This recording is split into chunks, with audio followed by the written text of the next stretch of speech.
All right, well, here we are again.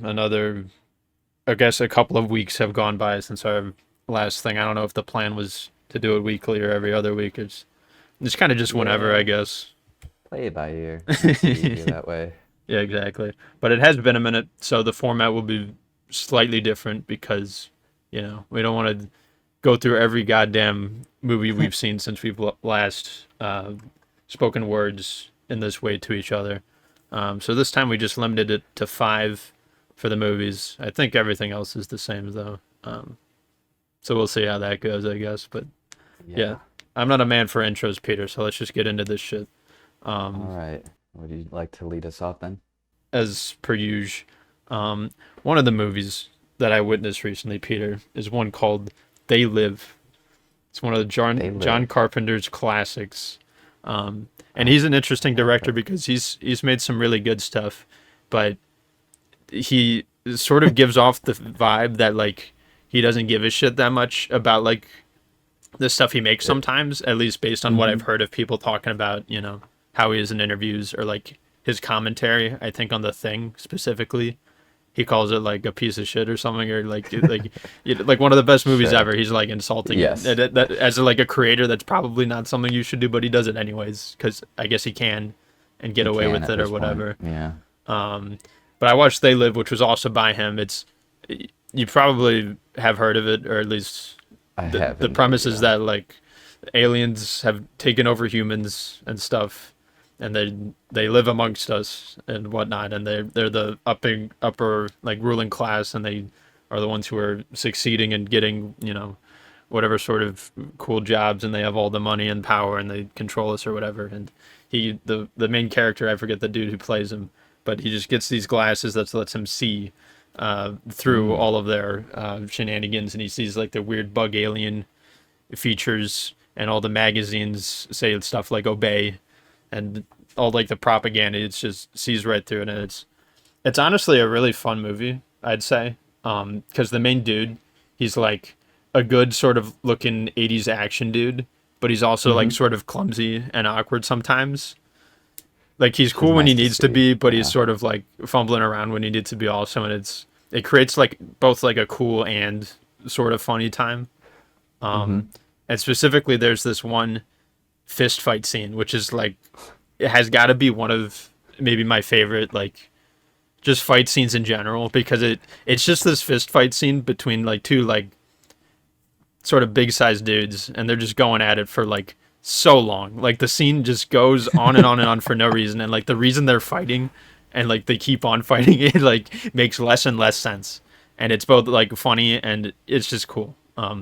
So I would definitely recommend this movie. It's awesome. I've heard good things about it, so Yeah, and it's anyone definitely who's been on seen my it would know what list. I'm talking about with that fist fight scene, man. It is iconic, and it sticks I'll have out to in the keep an movie. eye out. Totally. What you got for us, Pete? Have you moved on from the All right. Jurassic shit? I have indeed. So, since we last spoke, I've put in the hours on some of these franchises. I won't talk about every movie inside each of these series, but Sure. I think I can give a bit of an overview on what I ended up watching. I believe since we last spoke, I was finishing up the Oh, Beasts that's right. You saw the movies. first two So or something. finished up, yeah, finished up the second and the third one, which I guess is all they're making. Did that The was it? last Was time there I supposed checked, to be more to the story? Or were they gonna make four or I something? thought when it was initially announced, there was supposed to be like five movies, and they were supposed to be like really centered on Newt and like the animals. Long story short, that didn't happen, and now I think we're done with Hmm. this trilogy of Fantastic Beasts. Last time I heard, but really, who knows? They can do whatever they want with this franchise, as they have done with any of the other ones, and I'd, they'd probably make some money. I don't know. Harry Potter fans are, you know, a Sure. rambunctious lot.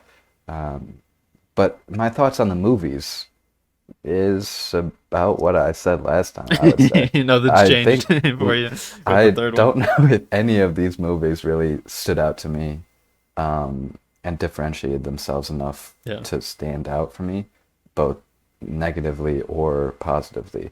I would say the last movie had the most obvious cliches and like writing that out of the trilogy, and it was a bit tiring at Yeah. that point after watching Like all of lack the of other ones. direction, lack of care. It felt like nobody really knew like what was Yeah, supposed to be happening or like what the story should be, like just what it's very even about messy really. characterizations, messy narratives. I'm not really, still not sure what the point of the trilogy was and why. Why is it? Why is it Fantastic Beasts? I don't know. Why not call it like Because the I don't dude know, Newts, Dumbledore and Grindelwald? he's all It's about all beasts and about shit, but then it becomes completely different from that. we get in each movie we have maybe two scenes that Yeah. deal with Newt catching or interacting with a new magical Yeah, it's beast, really not about and we that get at a all, is little no, we get like a bio lesson in each movie, and it? maybe 5 to 10 Just to check, minutes just to per. check the mark with that. And then we go back to, oh, cool, magic fascism, nice, Yeah. real cool, Uh-huh. eugenics. Wow, this is so interesting. I love watching. J.K. Rowling's take on that. Yeah.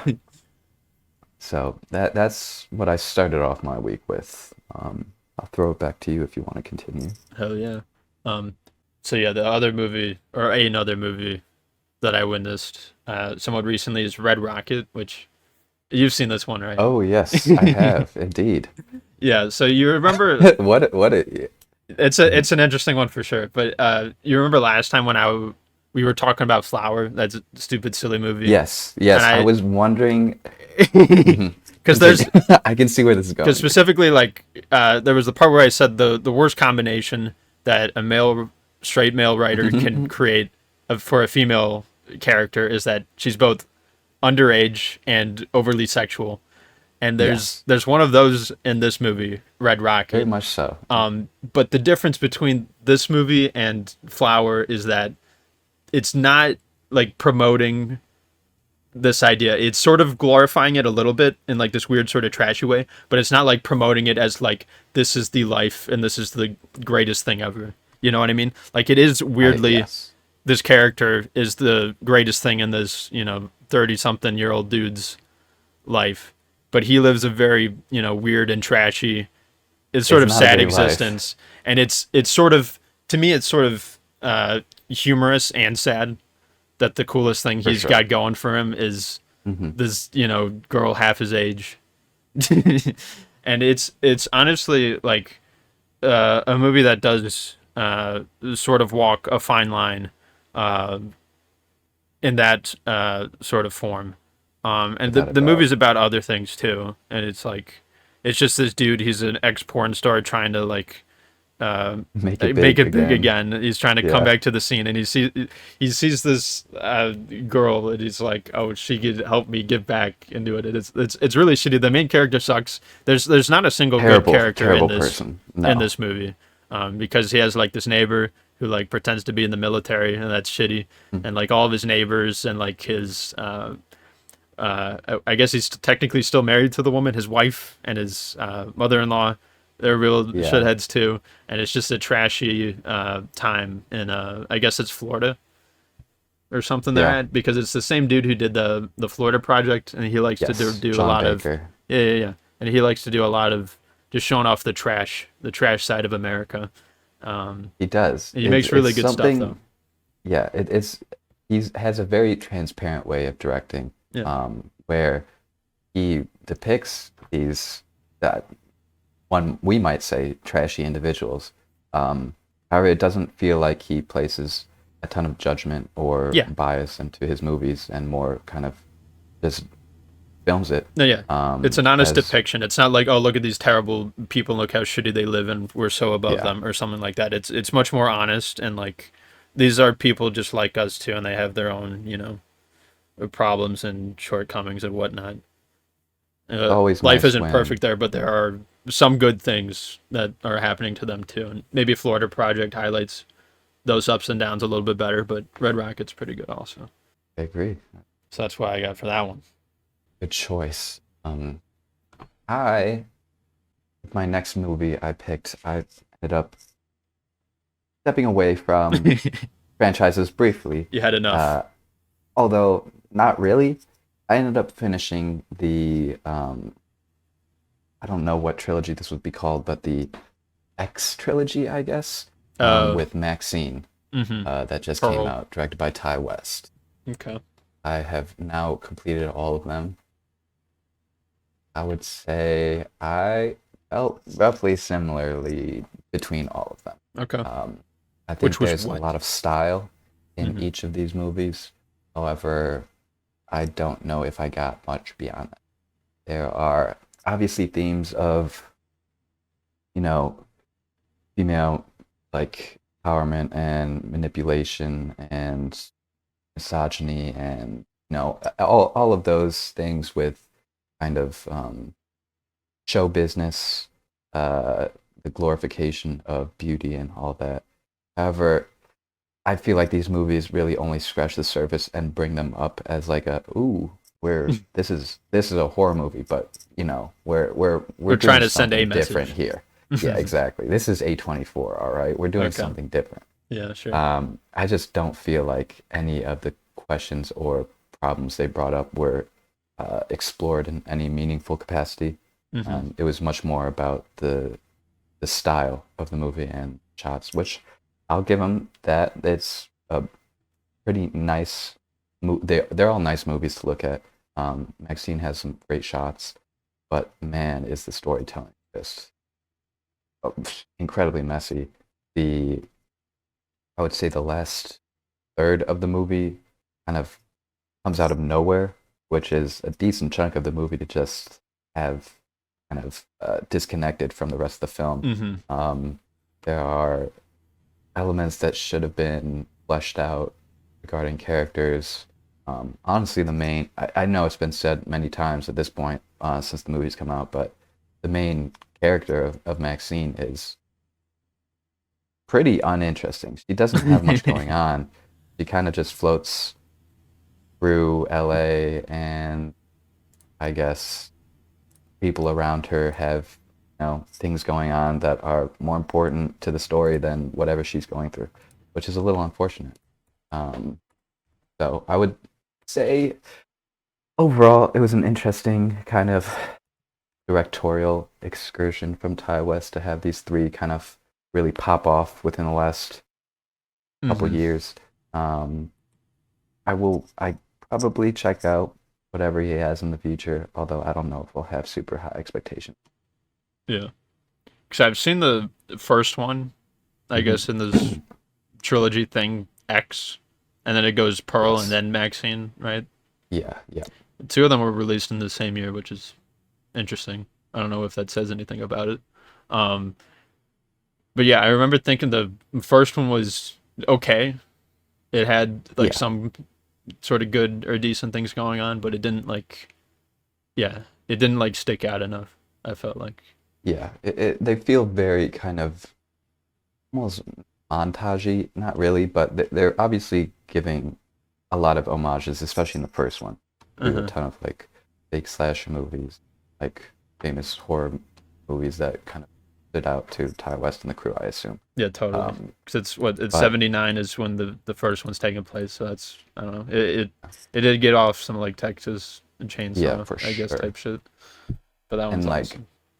obviously they're trying to take those old movies and put a new spin on it, get some depth and like, Hmm. oh, what would lead to a slasher film like this? I just don't think they did it particularly well. But I in hear other you. words, that is what I was watching. What else did you watch? So there's this sort of novelist who's quite infamous. Peter, you ever heard of this dude Stephen King? He's Stephen King. he's written a Yeah, I few books, and have. some of A them, few. some of them have been made into film and that kind of thing. Maybe. Hmm. Uh, Maybe I've heard of them, possibly. Specifically, there's this one with this clown dude, and he like hangs out in the sewer, Mm. and he likes Hmm. to gobble up kids or whatever.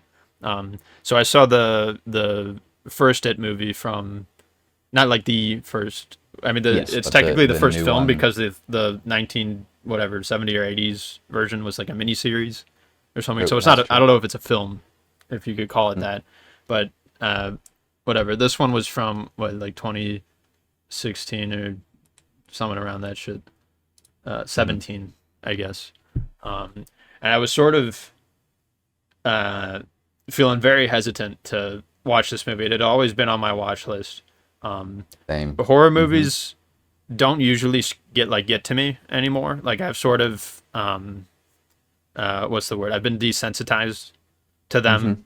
And like I'm saying this as a dude who like I feel like I get scared pretty easily, but for whatever reason now like movies, it's fairly easy for me to take myself out and like dissociate myself with whatever like the situation is happening. It's a screen. Yeah, exactly. I could just be like, that's not happening to me right now.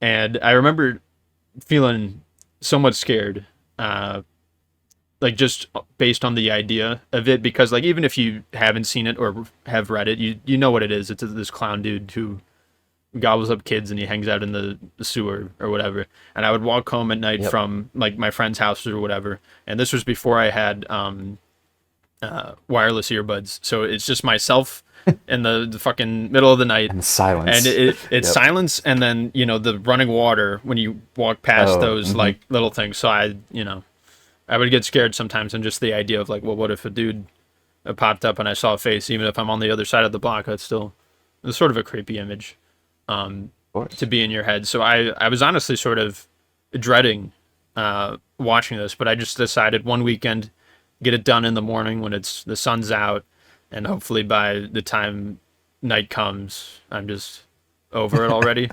And also don't leave the house and go look at the sewer great things or whatever. That's a great idea.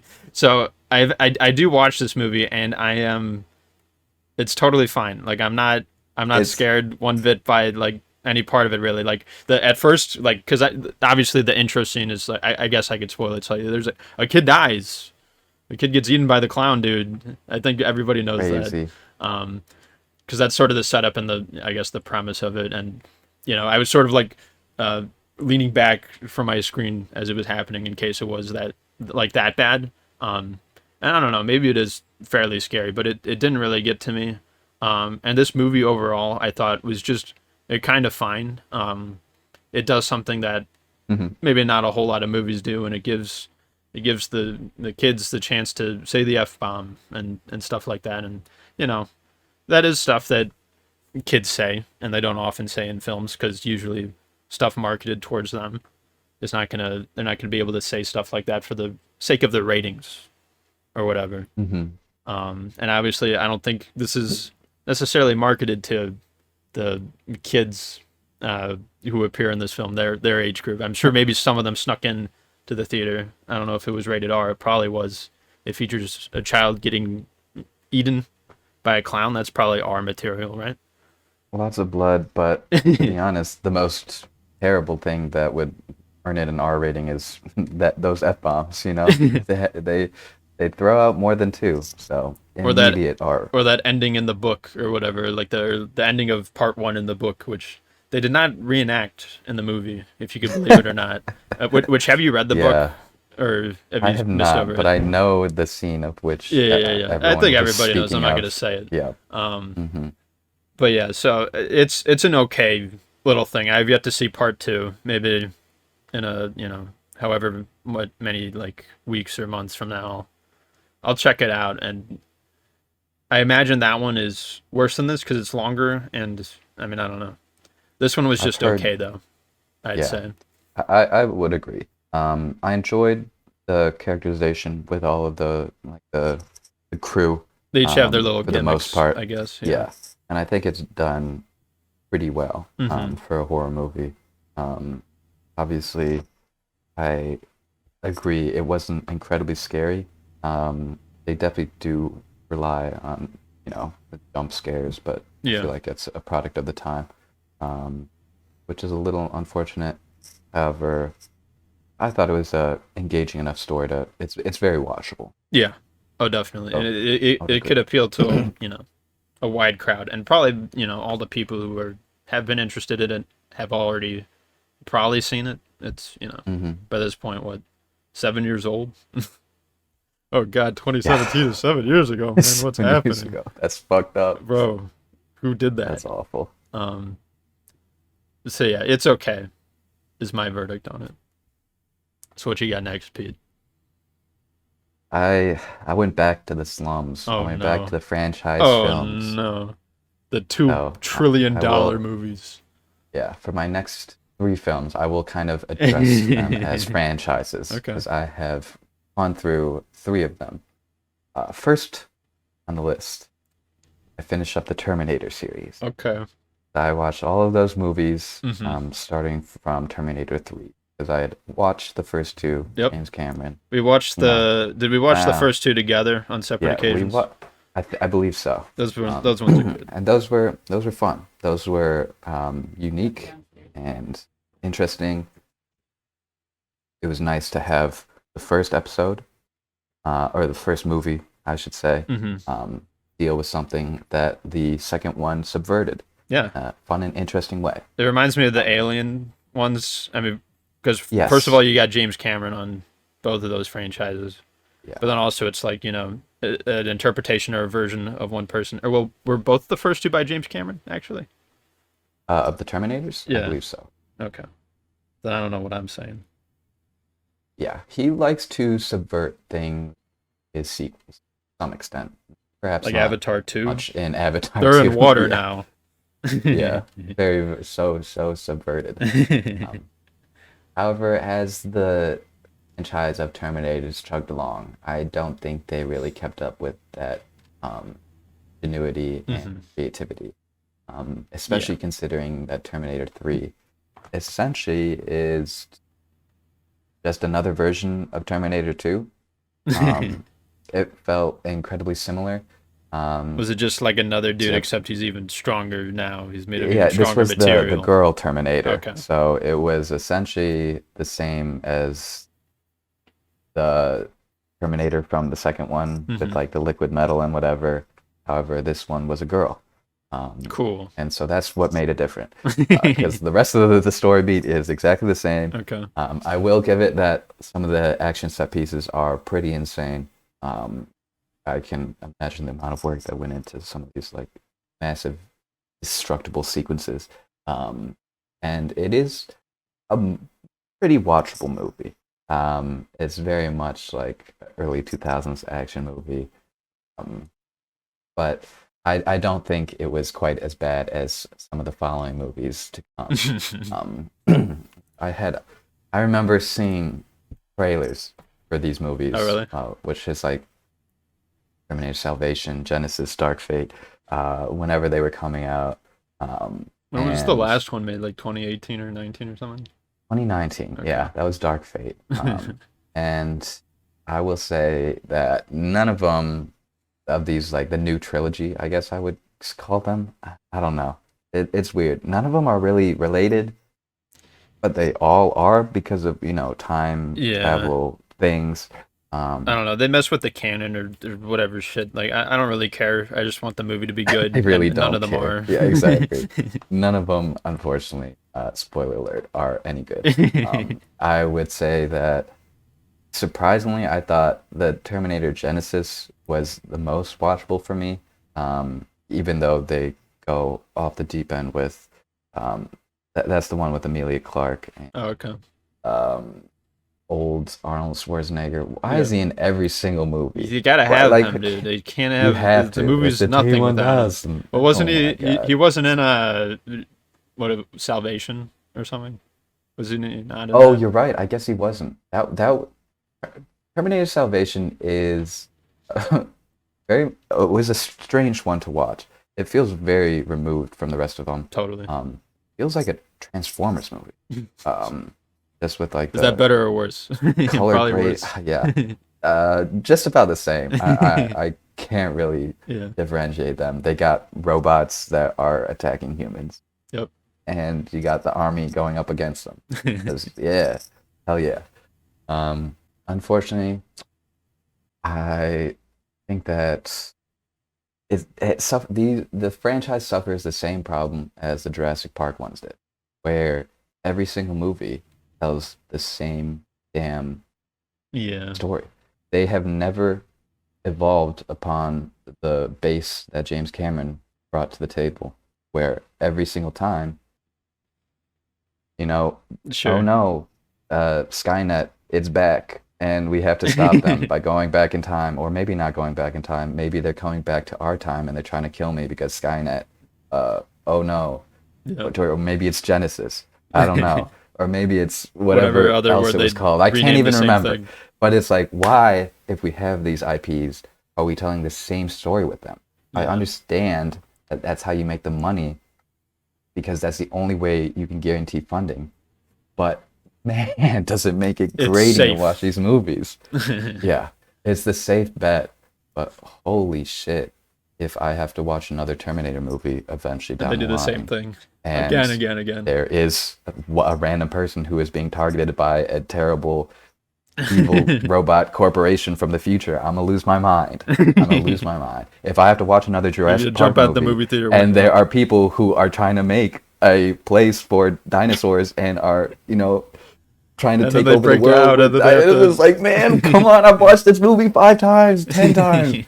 Oh, it's, you know, Yeah. I apologize, but No, don't watching through these apologize. Terminator movies, You it's fucking getting to sat my through goat. those shits consecutively each day. Back to back, and it's eating away at my conscience. So yeah, That's I why we will have this say show where that you can let it all out. It's all out there now in the pool of whatever YouTube stuff we're it's essentially brain rot to me. It's just like I'll put on a movie Oh, no. and it just let it wash over me, and I feel like these Terminator movies just eroded my brain cells just a bit. But I have finally made it past. But you'll I be a don't know stronger if- man for it. You survived the tough shits. Exactly. And you could see the light.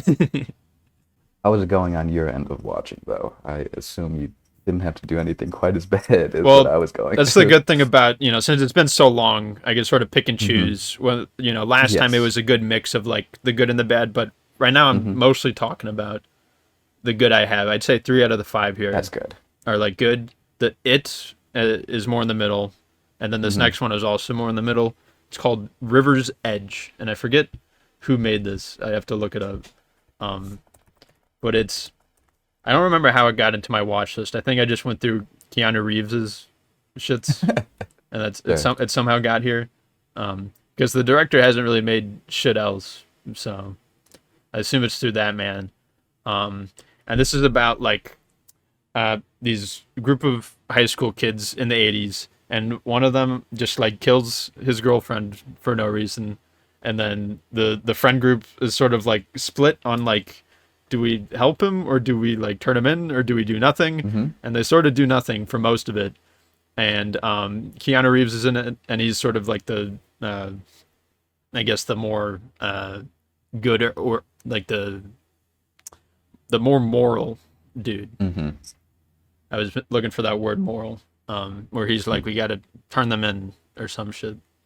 And then Crispin Glover is sort of the opposite of that, and he's like, no, we have to help them. And like this man, Crispin Glover's performance in this movie is some of like the strangest shit I think I've ever seen. Like, you have not seen acting until you have seen Crispin Glover in River's Edge, because he's doing like this like 80s like, come on man, we gotta like do this thing now, bro, let's get on it. And he's like using that voice like the whole time, and he's like using like all these facial and like hand mannerisms, and He's acting. it seems He's like capital he's A acting. yeah, it seems like I can't tell if it might be bad acting, but I don't it's not good acting, but like I don't know if it's necessarily bad dedicated. either, because it's like so consistently over the top, and he feels like really into it, and this role feels right for him. He's like wearing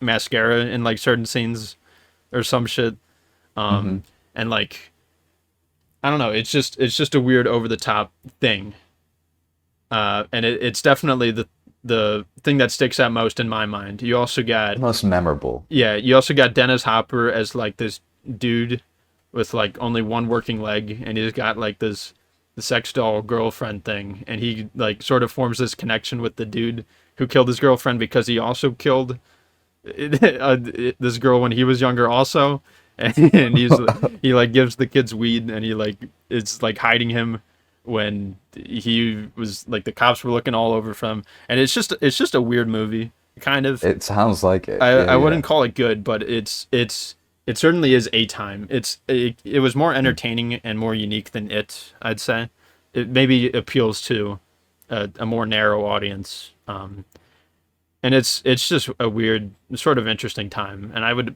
maybe almost recommend seeing it. I don't think it's good, and I didn't like it that much, but it's interesting. It's I'd very say for unique, sure, to say the least. Yeah. I definitely. might put that on my watch list. I might Put not. that shit You on know, there. I will, yeah, think about checking it out. Let's just say that. Yes, sir. Um, on my end, speaking of Keanu Reeves, Ooh. the other franchise I ended up going through was The Matrix. Okay, Obviously, everyone has watched Matrix, sure. the number one. A Everyone's watched movie it and that everyone's has parodied it. all of the sauce. It has so much sauce. It is an incredibly cool movie, stylish, Hmm. great, obviously, effects, and has, changed the landscape of film since it's come out. Had you seen the And, first you know, one, or are you watching the I first had one for the first time I had also? only watched the first one. Okay. And so this was my first endeavor going through the rest of the, I guess, original trilogy, and then the Matrix Resurrections, which just came out.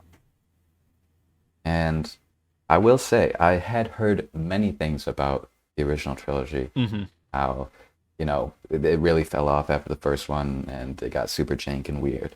Um, I don't know if I fully agree with that. I would say that I don't either. Matrix Reloaded, which is the second one, was a lot of fun for That one me. kind of Um, slaps. I kind of fuck with that it one for some does, reason. yeah.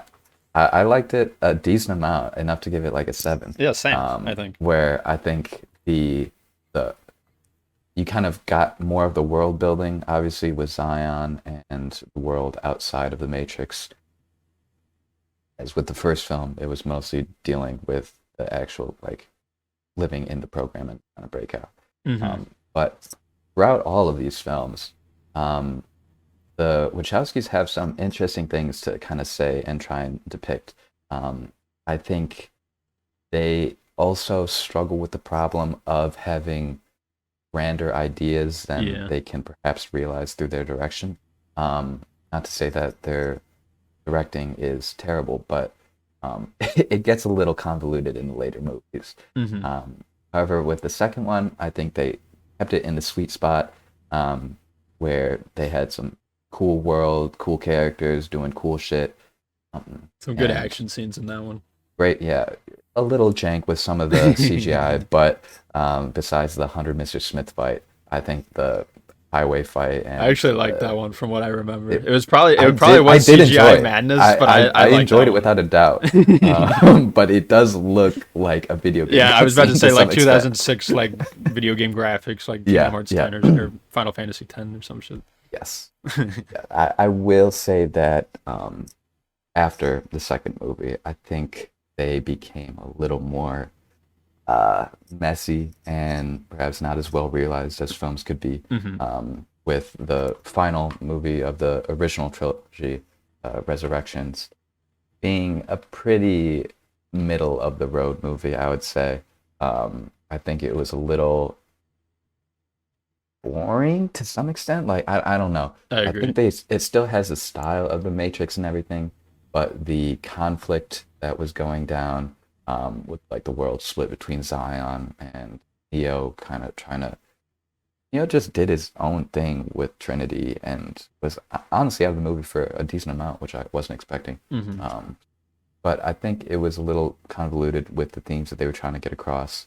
And I think it didn't end the trilogy off in as good of a way as people were expecting from the first one, which kind of led to the decrease in accolades that I think the movies received.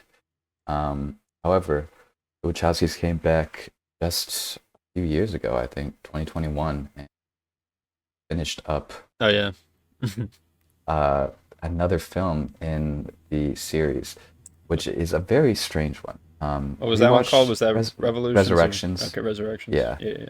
Um, it's a very strange movie because there's like elements of like meta commentary on what it is to make a movie and being forced to by companies that own the IP, and like the lack of creativity that Yeah. you are then afforded as a director, because you have to hit these moments, because otherwise they will take away essentially the IP that you created, or the Wachowskis created, Yeah. and will give it to another person who you cannot trust.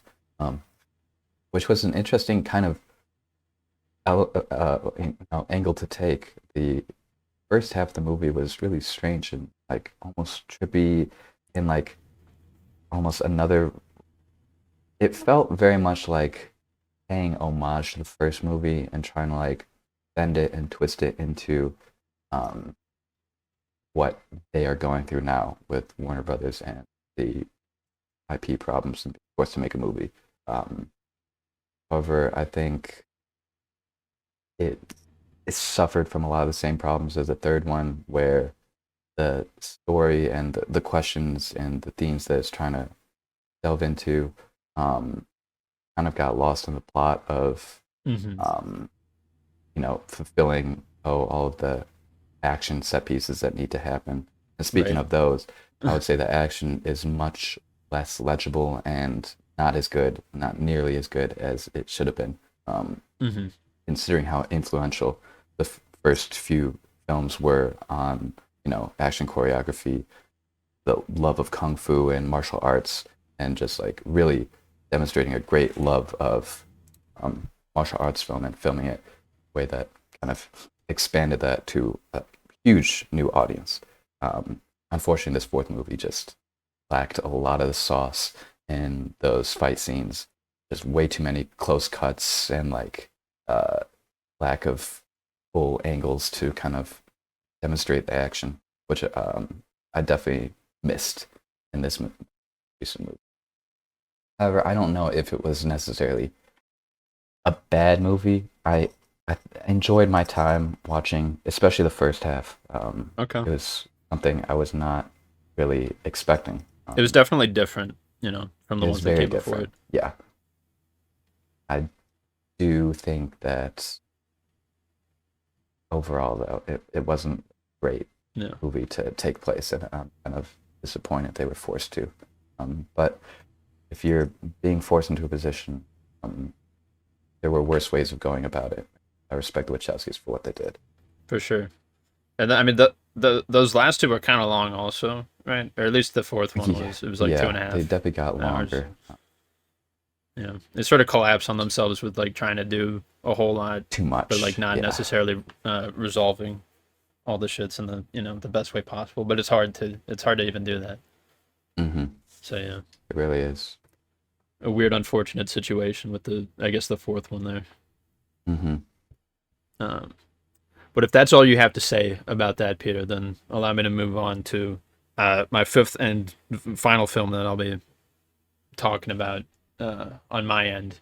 Um, and I dabble a little bit in kung fu movies here and there. I'm not like an Oh, expert okay. on them. I don't always love them necessarily. I've seen a Mm-hmm. couple of the old Bruce Lee ones, and they got some decent action in there. The stories of them are they're pretty corny and usually the same old shit. Of like I feel like often they're about like uh An China underdog. trying to be like sort of independent or something, or like Mm-hmm. the Yeah. the traditional values of like maintaining those and like being resisting outside forces and stuff like that. And that's definitely what uh the movie I saw which was Drunken Master 2, the Okay. sequel to Mm. Drunken Master, and this is like sort of an interesting uh sort of set of movies here because the first one came out in 1978 and then they made the sequel in 1994. So Oh that's shit. what Okay. 16 years that passed since, between the two of those. And honestly both are good and worth checking out, and I like the second one more. It could not exist necessarily without the first one existing. Mm-hmm. But what I like about both of these so much is that it leans much more heavily into the goofiness of them, where it's like the Bruce Lee shits from like the 70s, like early to mid 70s. They like came out, they existed, they treated themselves really seriously. They had some decent action, but the plots and stuff was just like kind of laughable. Mm-hmm. And these they treat themselves less seriously, and they're so much better for that. And like the action scenes that coincide with them are really excellent. Like some of the best, honestly, some of the best like action scenes I've seen are from Drunken Master 2, where it's like Mm-hmm. it's just people who know how to do action, and there's like no cuts, and they're just like fucking rapidly smacking and like deflecting each other, and it's awesome. And I love it when action scenes are able to utilize the environment with them, and like every action scene in this movie just utilizes it so well. And I do think the first one was funnier, but the second Mm-hmm. one I think has uh, better action overall. So I think that makes me like it slightly more. And this one is very much about like that, like anti, like, because they're like selling, they're like trying to sell like ancient Chinese artifacts to like the British Museum or something, and it's like, you know, fighting up against that, the people who are betraying, you know, the country and history of China. And it's a very good time, and it's funny, and there's good action, and I definitely recommend both of these movies if for people who are, I guess, trying to get into kung fu movies. And if you do like kung fu movies, you probably have seen these, but if not, like, definitely watch these. They're awesome. I have always wanted to go on like like a Jackie Chan kind of Hmm. old Hong Kong Yeah, style this one's Jackie cinema. Chan. I forgot to Uh, mention that. yeah, just like go through all of their stuff because obviously they're incredibly widely celebrated for, Yeah, like you said, the fight choreography, this staging incredible scenes and doing it basically all practically and in yeah, camera, which I think is coming back to some extent with the popularity of you know John Wick, sure. Atomic Blonde, all of those stuntmen, directors who are also like doing both. Um, so it would be good to kind of go Yeah, back and see the originals, yeah, exactly. This one was see directed where by they're the coming stunt from. dude who also appears in the movie, and he's just like, you know, kicking ass and shit too. He's like Yeah, sort of an old yeah, man, or at least the character he but they plays for the do. one. But yeah, it was cool. Have to check it out. And for the last franchise that I went through was last week we were talking about the Alien franchise, Oh yeah, sure. and so I Oh, had I know where to this is go going. on the other end and go after the Predator. Oh, Yes, I think I sir. hit the same shit too, where I watched all the Alien movies, and I hit Predator, and then I hit those two Wombo combo The Alien movies of v the. Predator. Yep, and we will talk about those because I also watched those. Oh, So, good. regarding the Predator franchise, let's just say that the first one was really unique and cool. And I think that is how most of these franchises that I've spoken on have gone. Yeah, Where, wow, we have a really cool, interesting idea that is really, well filmed, has some great action. Obviously, with the first Predator, it is very much a product of the time and like the action sure. that was going on there. But it took an really interesting approach. Um, it was fairly quiet. Um, I was not expecting there to be so little dialogue, especially as, spoiler alert, many of the members of the crew are, picked off by the Predator, in basically like almost a slasher kind of horror film structure, but it's in such like a action heavy, oh, we're in the jungle with an army and a black ops, spec ops, whatever The crew. Macho Men Um, side of it, I yeah, kind of love, but it is but they sort of get like, what's the term? Like, yeah, I a don't know. slasher. They get picked off Yeah, one by one, and trying to figure out, or they're trying to figure out what's going on. And it makes for a great, uh, cinematic structure to the movie where you are in the unknown with what this force is.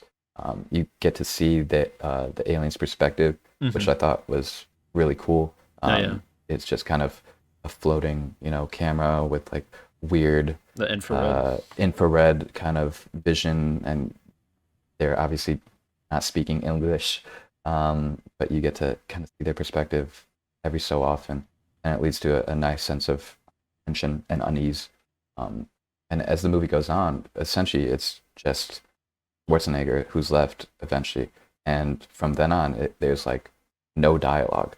He only Yeah, speaks like every so often to kind of give clues to the audience, sure. kind of speak his thoughts aloud, which is a little annoying. But I think the rest of that whole sequence was done really well, where essentially it's just him against the predator, very little dialogue, and only like practical elements of like story that is kind of helping progress the story along. Um, really impressive. I thought it was a very solid movie. 7 out of 10, and uh, a good, unique take on the action film. Um, Definitely. Fortunately, they took that and kind of ran with it in, I would say, the opposite direction, going to Predator 2. Um, what a strange movie. Which Predator Um, 2, was it all this, called Predator 2, or was it called Predators? no, Because so Alien Predator did 2, yeah, Aliens is yeah, Alien 2, and then they did I Alien know 3, they did do Predators, but which is the Predators third is one. the third movie. Okay. Yeah, so we went from It's weird that they Predator, both did the same thing for that, but it's yeah, one we is went for the second, one is for the third. It's kind of weird. exactly Predator to Predator 2. Predator 2 is a strange movie. For one, instead of just a random jungle, now we're in the urban jungle of Los Angeles, and it's the cops versus the predator. Um, it is extremely over the top, just like really bombastic with some of the action. Um, Very much like a late '80s, early '90s movie. Um, very, it's surprisingly funny just with how over the top it is. But I would say the movie did not really catch my attention, and it was messy. The Predator like lore kind of gets expanded upon, but also in like a really weird way. Um, for some reason, the Predators can now speak English, like mimic voices, which is expanded upon a little bit in future movies, but also completely redacted because like they never spoke as much English as they did in this movie, and it just makes for a weird viewing experience Hmm. where you have Danny Glover's character, the main cop in question, is like discussing things with the predator at the end, and yeah, I would say the sequel is pretty big miss, kind of lacking all the things that made the first one interesting and unique, and kind of taking the perhaps mainstream popular things that made the movie watchable and just kind of boiling it down and watering it down into something that is not as interesting. After that, we got to the Predators movie, which was, made 10 years later and almost a soft reboot where you had a group of random people get teleported and they just wake up in the middle of free fall and no one knows what's happening. I like this movie more than I ever would have expected to, just because of, I think, the format of the movie was really interesting with having um, a group of characters that are all capable and smart and make intelligent decisions throughout the movie for the most part, um, and kind of have them try and piece together the mystery of how they got to the spoiler alert, what is an alien planet and how are they going to get off. It falls apart in the latter half for sure with the justifications of like why certain things are happening. Um, but for the most part, I thought the characters were interesting, kept the movie going, and were not frustrating to watch or kind of root for, which I can't say the same for some of the other Predator movies. Hmm. Um, I, because I don't know if there's a lot more to say on this 2010 Predators movie. Um, I thought there it was pretty decent performances from most of the actors. Um, it was a more of a star-studded cast than I was expecting with them. Hmm. Brody and Topher Grace and Fishburne showing up, and even Walter Goggins. Uh, Herschel Lee was in. Yeah, strange kind of star-studded cast for what was a pretty by the books standard movie. I thought it was pretty watchable, which is far from what I could say for the 2018 The Predator movie that released recently. Oh And man, man, what a what a terrible I movie. hate that one That so much. oh, it is really really bad. Yeah. Wow, they just lost all of the sauce that made the originals anywhere near interesting. Um, and instead, we're just kind of m- hashing together the Predator into like, I don't know, a found family kind of like underdogs and like the weirdest plot structure and characters to try and root for. Hmm. Um, like what I I just Like, watched this recently, and I still, what it's just like, why were these decisions made with like Olivia Munn's scientist character? What, what did she end up doing in the movie? And the Sterling K. Brown, like the evil agents that, why were they evil? I don't know. We don't get any characterization from them. The main character and his kid and his wife is just obviously having a kid in a movie is always, you're walking a line. They could be a, you could have a good kid actor and like a good performance, or you could have the worst fucking thing that just kind of drops you out of the movie and yeah, makes it it's tough. completely It's usually one or the unwatchable. other. I feel like it's either they're Is annoying it, little shits, or it's like, wow, they kind of nailed that. yeah, I would say 75% of the time it's bad. 25% of the time they have some good performances that can kind of Yeah. help flesh out. But first of all, in this movie, I don't think the kid was necessary at all. I don't know why you have a kid in a Predator movie. This was like a surprisingly like bloody movie, and the kid in there just like, why? What does it add to the structure of the movie? I guess the main character has something to lose. But ooh, this like neurodivergent autistic kid, oh my god, he's doing things that you never would have thought. He's a genius. He can understand alien languages. He's communicating with them. It's like, shut up, please. Why are you using They're just making this up shit kid they don't as a understand what plot it is. device? He's just the most hollow and two-dimensional character, as most of these characters are. Wow, what a mess of a movie. Just no soul. Um, all of the wrong choices that could have been made were made. Yeah, bad movie. Most And I definitely. think that after that, I went through the Alien v Predator movie, Oh, which are let's bangers. just say peak trash, you might say. None of them were good, especially the second one. Oh man, Um, wow, that is one of the worst movies I've ever watched. Requiem. Um, What a yeah, subtitle. the first one was kind of fun and like a, you know, ooh, we got the alien here and we got the predator here. And what happens if they met and they fought each other? Wouldn't that be cool? Like the way you're moving it, And you your kind hands of, makes it look like a kid narrating his own like yeah, little scene, exactly. like That's with what I'm playing with thinking. You toys. know, you get to play with them in your head and you'd be like, yo, what if we had like, so we have two alien Oh my franchises. god. Like, what if they met and like, what if they fought?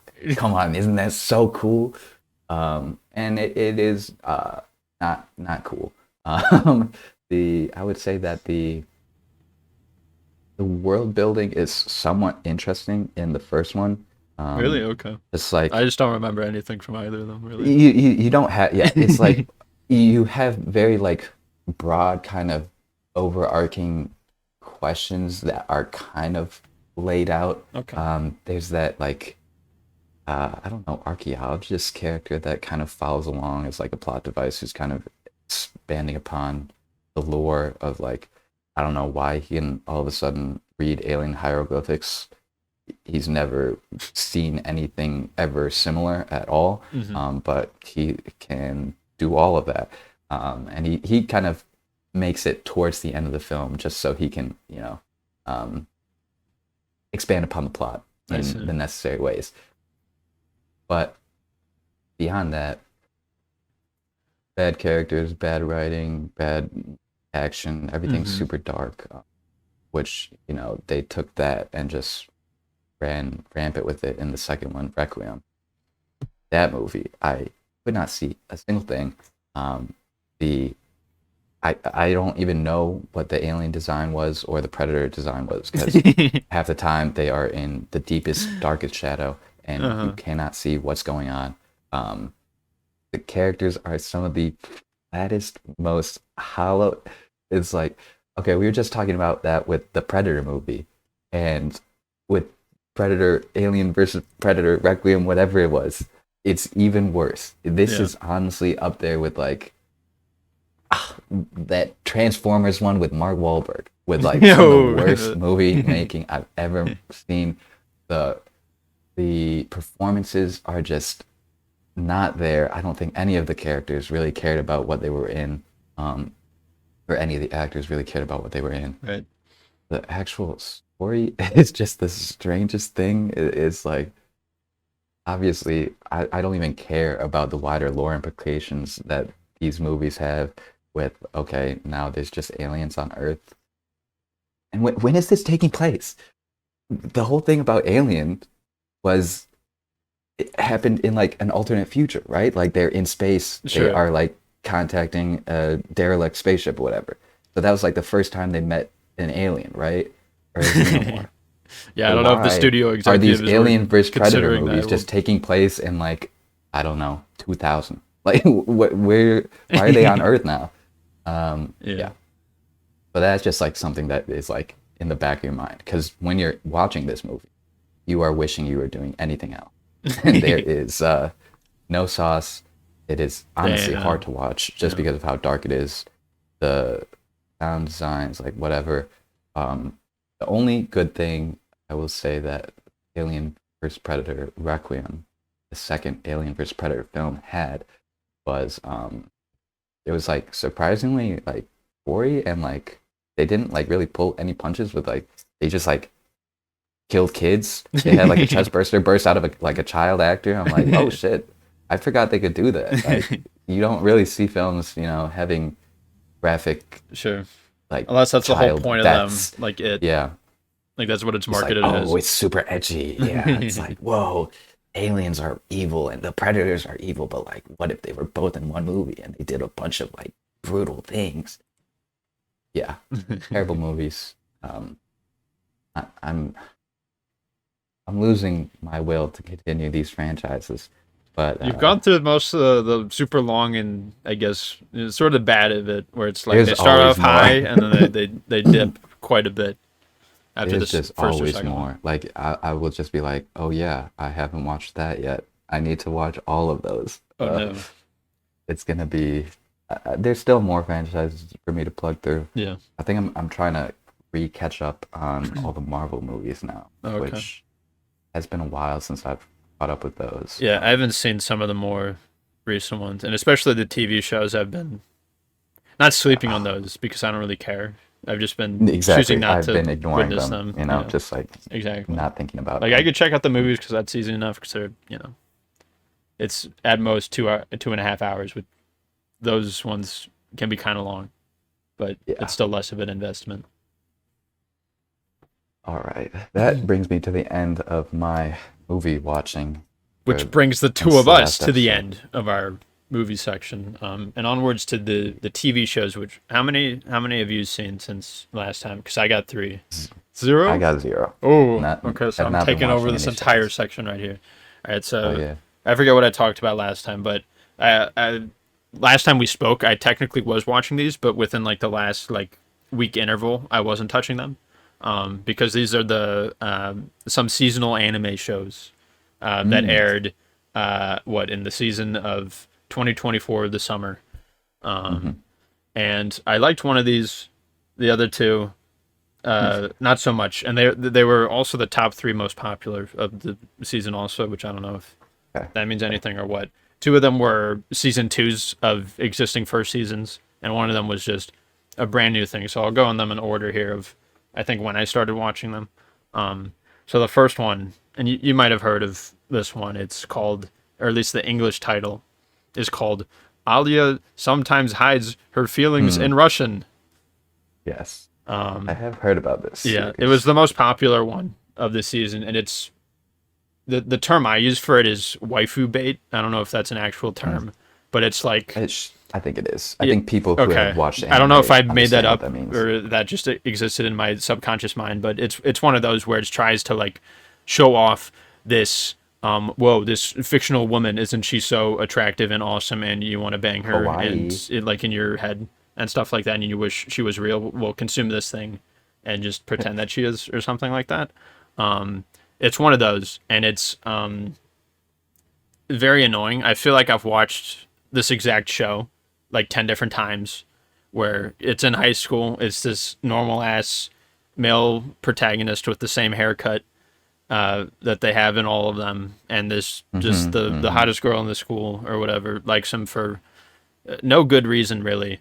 And the main gimmick that they try to set this apart from the other ones is that she speaks Russian and like gives him compliments to him only in Russian, and she thinks she cannot understand him, but he actually, through a twist of events in his past, he had this Russian childhood friend, and he, Yeah. I don't think he learned Russian at a young age from her directly, but he, I guess over time learned it for some reason. So he understands everything that she says, and she doesn't know that. And so she's just saying stuff like he's got such a cute smile or some stupid shit like that. And he Isn't that understands so it. goofy and silly and cute. Wow. Yeah, and it's just the most annoying thing ever. And that's the main gimmick of it, of how it tries to like, you know, make it stick out from the other things. And what I'm noticing is like each of these gimmicks is just like getting more and more shallow, and there's less and less to them. Like the she doesn't even speak Russian in like all like most of the episodes. She might do it. Like I'd say like 60% of the episodes she does it, and then the other ones it's just like you forget all about it. Like that's the thing that the show is supposed to be, but then you just forget about that and become like all the other ones. And there's this really weird thing also where he has this twin sister who they were separated when they were younger because their rich parents got divorced, and they each took a kid, and they weren't allowed to like communicate with each other, but I think they sort of did. And they meet up. They're in the same high school, but they have to pretend at high school that they're not related, even though they're twin siblings, and that Why? there should I don't know. I don't know. They might have explained it. Maybe I wasn't paying attention, but there wasn't like any clear indication of like why that had to be the way it was. And she has like this maid who's just like a fucking another anime trope of like the kudere shit. And it's like I feel like I've seen the show a million times because it's just the dude trying to help her get onto student council, trying to get her to be a student council president. And I feel like I've seen that where like the dude is like trying to do things to help her, or they just like go into the same club together and do whatever the shit it is you do in these silly high school animes. But specifically with the sister, there's like that weird like it does like the weird sister complex thing where it's like she kind of wants to bang him, but they're not gonna like outright say that. They just sort of depict her in that way. Yeah. And it's so silly, and not silly. That's just weird and like not okay. But for some reason, I think the anime fans eat this one up. It had like an 8 point some shit. I need to pull up my anime list to see what the hell's going on here. It had something, man. It was and it sort of makes me sad that like the shows like this are the ones that are getting, because it's not even like animated bad. Like it has like good animation for what it is, which is annoying because it's just like a stupid slice of life romance, like a crap. Like really, it had 7.69, which is slightly lower than what I was thinking. There's a different one that has a higher one, but I still think that 7.69 Even so, is too high. 7.6 is 7.6 out of 10 is a good move. That's a good show. Yeah. And people definitely like it and eat it up. And I feel like anime fans need to grow up. This is not the shit that should be on the face of whatever the anime scene is. And then I guess that's all I got to say about that, because the next one I saw was Tower of God season 2. I've watched the first season and then I started reading it. Which was that the same for you, or did you just immediately start reading it? No, I started reading it because obviously our friends are very big into it. So I essentially read it and then watched it. Oh, okay. Oh, really? Yeah, I watched the first season and then I just sort of restarted it because a lot of our friends are very into that, and that manga is quite good. It is very good. Yeah, the problem with adapting it to an anime is the pacing of it. It's very slow. So this season of the anime is essentially set up. Like there's not much that can like even happen because like the pacing again is so slow to it, and when you it just was not like a story I feel like that was made to be adapted into this art form. It's cool that it is, so that at least people can be aware of it and maybe check it out. And it also doesn't have the greatest animation quality either, which I feel like would definitely be something to benefit it, because the original work of it, the art isn't great, especially earlier on. It does get a lot better as it goes on, but like something definitely beneficial to it would be like higher quality animation, especially for the action scenes and stuff, just to set it to sort of like justify its existence more, to like, well, okay, maybe the manhwa goes faster in these certain circumstances, but at least you could watch these fights fully animated and they look sort of nice or something like that, just to like justify it being there and out there, and sort of like how people maybe approach, I guess, One Piece sometimes, where it's like this fight, and this fight are decently well animated. Read these points of it, and then once you get here, maybe like watch it or something like that. So maybe it could have sort of that sort of thing happening, but it's I mean, we should be thankful in the first place that it's getting an anime adaptation to begin with, because it was the first what's the goddamn app? Manhwa, well, not manhwa, but webtoon. Yeah, it was like the first webtoon thing to get like a fully fledged anime thing, which is cool, which is nice. But never be satisfied with the fucking lowest tier of shit. Always strive for the best shit. The first season was pretty well celebrated and people liked it, so yeah, a bit of a shame that the second one couldn't match up. Yeah, but like my point is this one has a 6.73 compared to the stupid fucking Russian shit, which has like almost a whole rating higher, and then this next show, which I'm gonna talk about, which I don't like that much either, has an entire other rating higher than the fucking Russian thing. So it's just the landscape of anime is weird, Peter, and I feel like I don't understand it anymore, and I feel like anime fans are a little desensitized to the schlop that they're feasting upon. Because this next one is season 2 of Oshinoko, which you've heard of this one? I've heard of them, yeah. But you haven't checked it out, right? Not yet. Because the season 1 I think aired last year or some shit. Very big. Yeah, very big, because the first episode to it was, I think, an hour and a half for the first episode of the anime. And the animation in this, like, once again, it's really nice, but why do we have to put it on such like a dumb like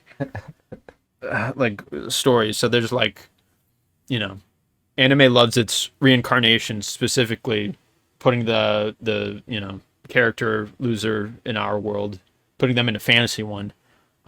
This one does something a little different. They actually reincarnate them back into our world, where it's this doctor, and he operates on this woman so that she gives birth. This woman is an idol.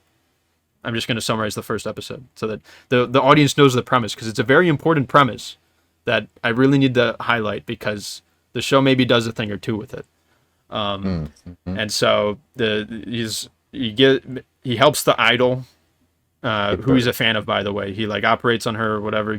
She gives birth to twins, and then the doctor, I forget what happens, but he dies, and then him and this other girl patient that he operated on and died a long time ago, they both get incarnated in as these twins, and they like sort of still have like their memories and shit.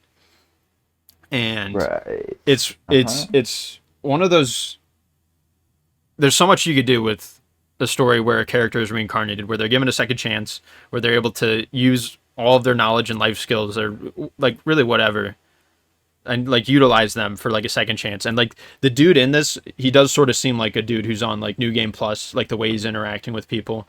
He just sort of seems on another level, and he's not like a bad protagonist. He's not trying to like take advantage of like whatever situations are happening to him, because he ends up becoming like like a child actor, and he takes that into his like teenage years. And there's very easy ways that he could be abusing his position, but he doesn't. And I don't know if I should commend that for the author for like choosing not to make him weird. Yeah, count your blessings though. Yeah, exactly. They could have gotten a lot worse. Oh no, I know.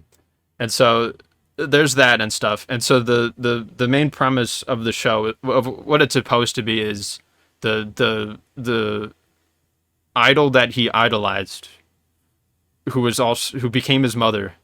She like was murdered, and he thinks the father did it. I forget why he came to that conclusion, but he doesn't know who the father is, and he has to try to find and track him down to get revenge or whatever. So it's like a weird like reincarnation revenge story, where he was a doctor, and at no points of it does it like feel like he had that medical background at all. He still feels like the New Game Plus shit, but he's not like, utilizing whatever medical doctorizations that you would have if you were that person.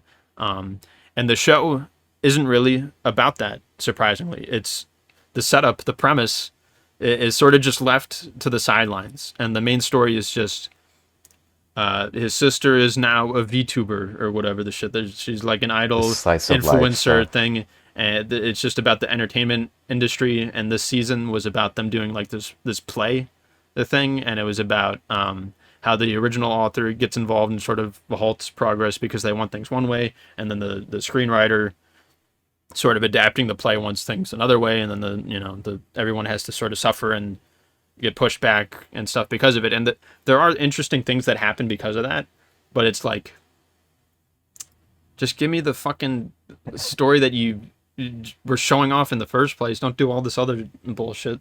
And it gets really like into like there's like this love triangle between the main character and these two girls who are both like in love with him, and he doesn't really give a shit about either of them because he's like, mentally like 50 years old or something, and he's being, I guess, somewhat responsible as a person. And so, yeah, and it's really weird. And there's this moment where he confesses to one of them that he's like trying to get revenge on this dude. And she's like, okay, I'll help you. And then like the next episode, they already like resolve the thing. And it's like, oh, I think my dad's dead. And then she's like, oh, okay, I guess we're done with that. But then the twist of like the very last episode is like, actually, he's alive still. So it's like, I have no idea where this is going. It takes the entire season to actually come back around to the main focus of what it should be about.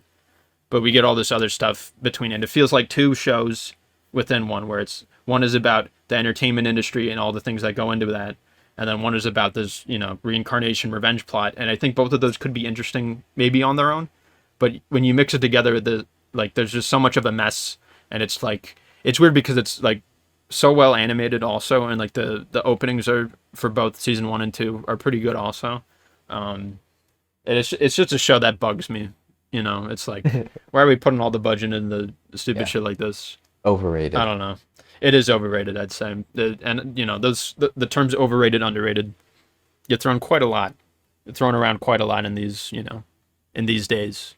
But that's how I describe this, and maybe even the Russian shit to a certain extent, but that's slightly lower rated. So I think some people know that it's not the greatest thing ever, but yeah, that's my verdict on the 3 anime shits that I've witnessed. Good to know your opinion on them. And when I eventually watch them. Oh, will you? Whenever that might be. Would you actually watch? At that night. I mean, Oshinoko, you could read. There's like apparently in the manga they haven't even gotten to like, or no, for the Russian story they haven't even gotten to the part where he like tells her that he understands her, which I assume is going to be like how it ends, and it's like this like confession scene thing. The Russian one has like and no it like ends there immediately. Oh yeah, I am not like it's. Don't fuck around with that. I'm that. not a big fan of those like kind of like trashy slice of life romance. I'm not either, but somehow not even I always trashy, but somehow like, I always find myself falling into them each and every time. I did, yeah. I saw a lot of discussion on all of these shows. Yeah. But Oshinoko is like the only one that I might check out. Yeah, maybe. Because that's the thing Maybe. about it. It's like it does stand out because it's Yeah. the premise is fairly out there, and what the show actually delivers on is something different. And even like the the episodes where it's not focusing on the main shit, are still decent.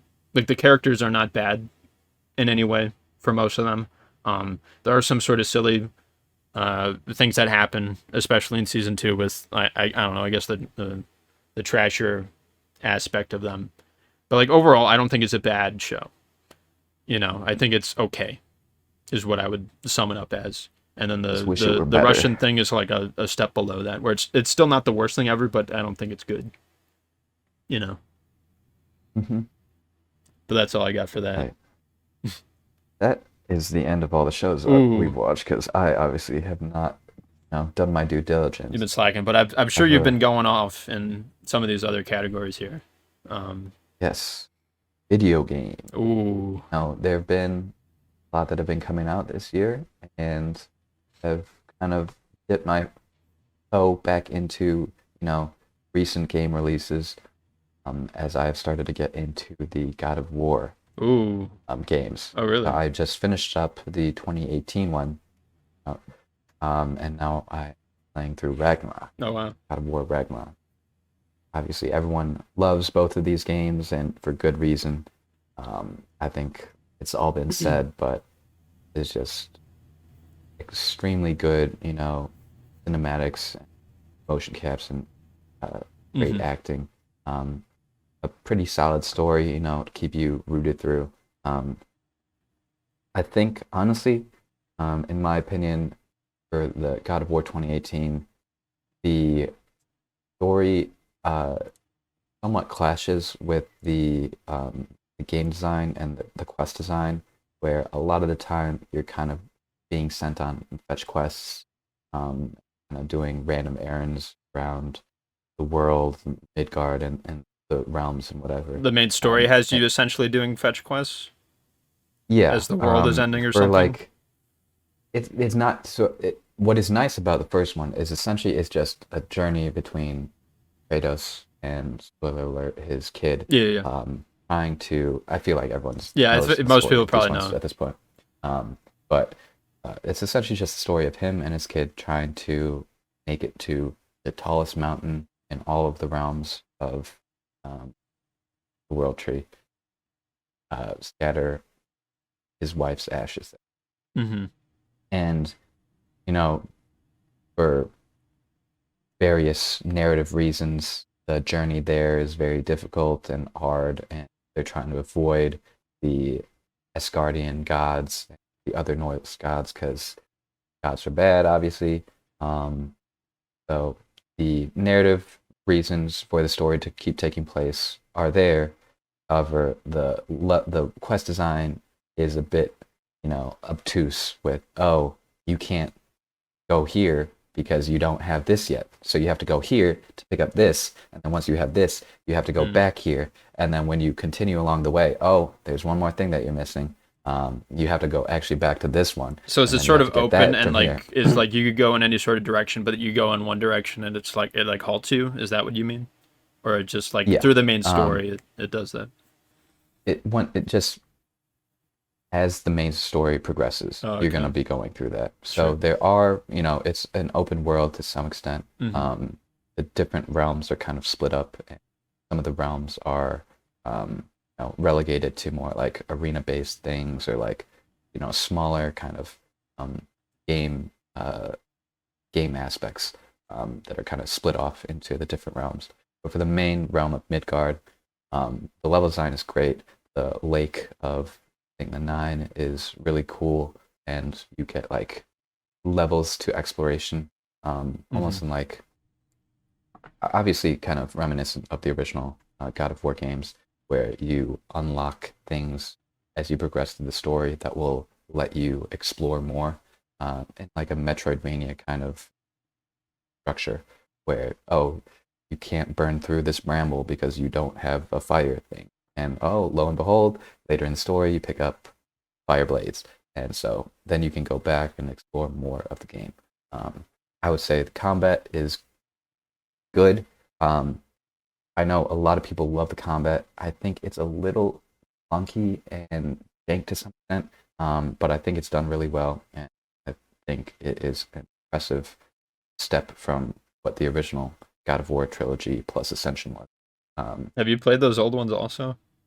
I've played through most. I think I played through like one, some of two, and three, like on my uncle's old PlayStation. I was a big fan, especially the third one. The way that the God of War series demonstrates scale is unlike any other game I've played. They just do such a good job of having, the camera follow Kratos, who's just like, he's a big guy, but he's fighting fucking, Yeah. the world serpent, not really, but he's fighting dragons, he's Sure. fighting gods, he's fighting titans, he's just going up against the biggest of the big, and it's really cool, the kind of the game design and the map design. It's a beautiful game, and Ragnarok so far is just expanding upon those things and making it even smoother of an experience. I would, obviously everyone's highly recommended those games, but I think for good reason. They are very, very solid. That's cool, man. But you? Oh man. So I've hit 4 different video games since we've last spoken to each other.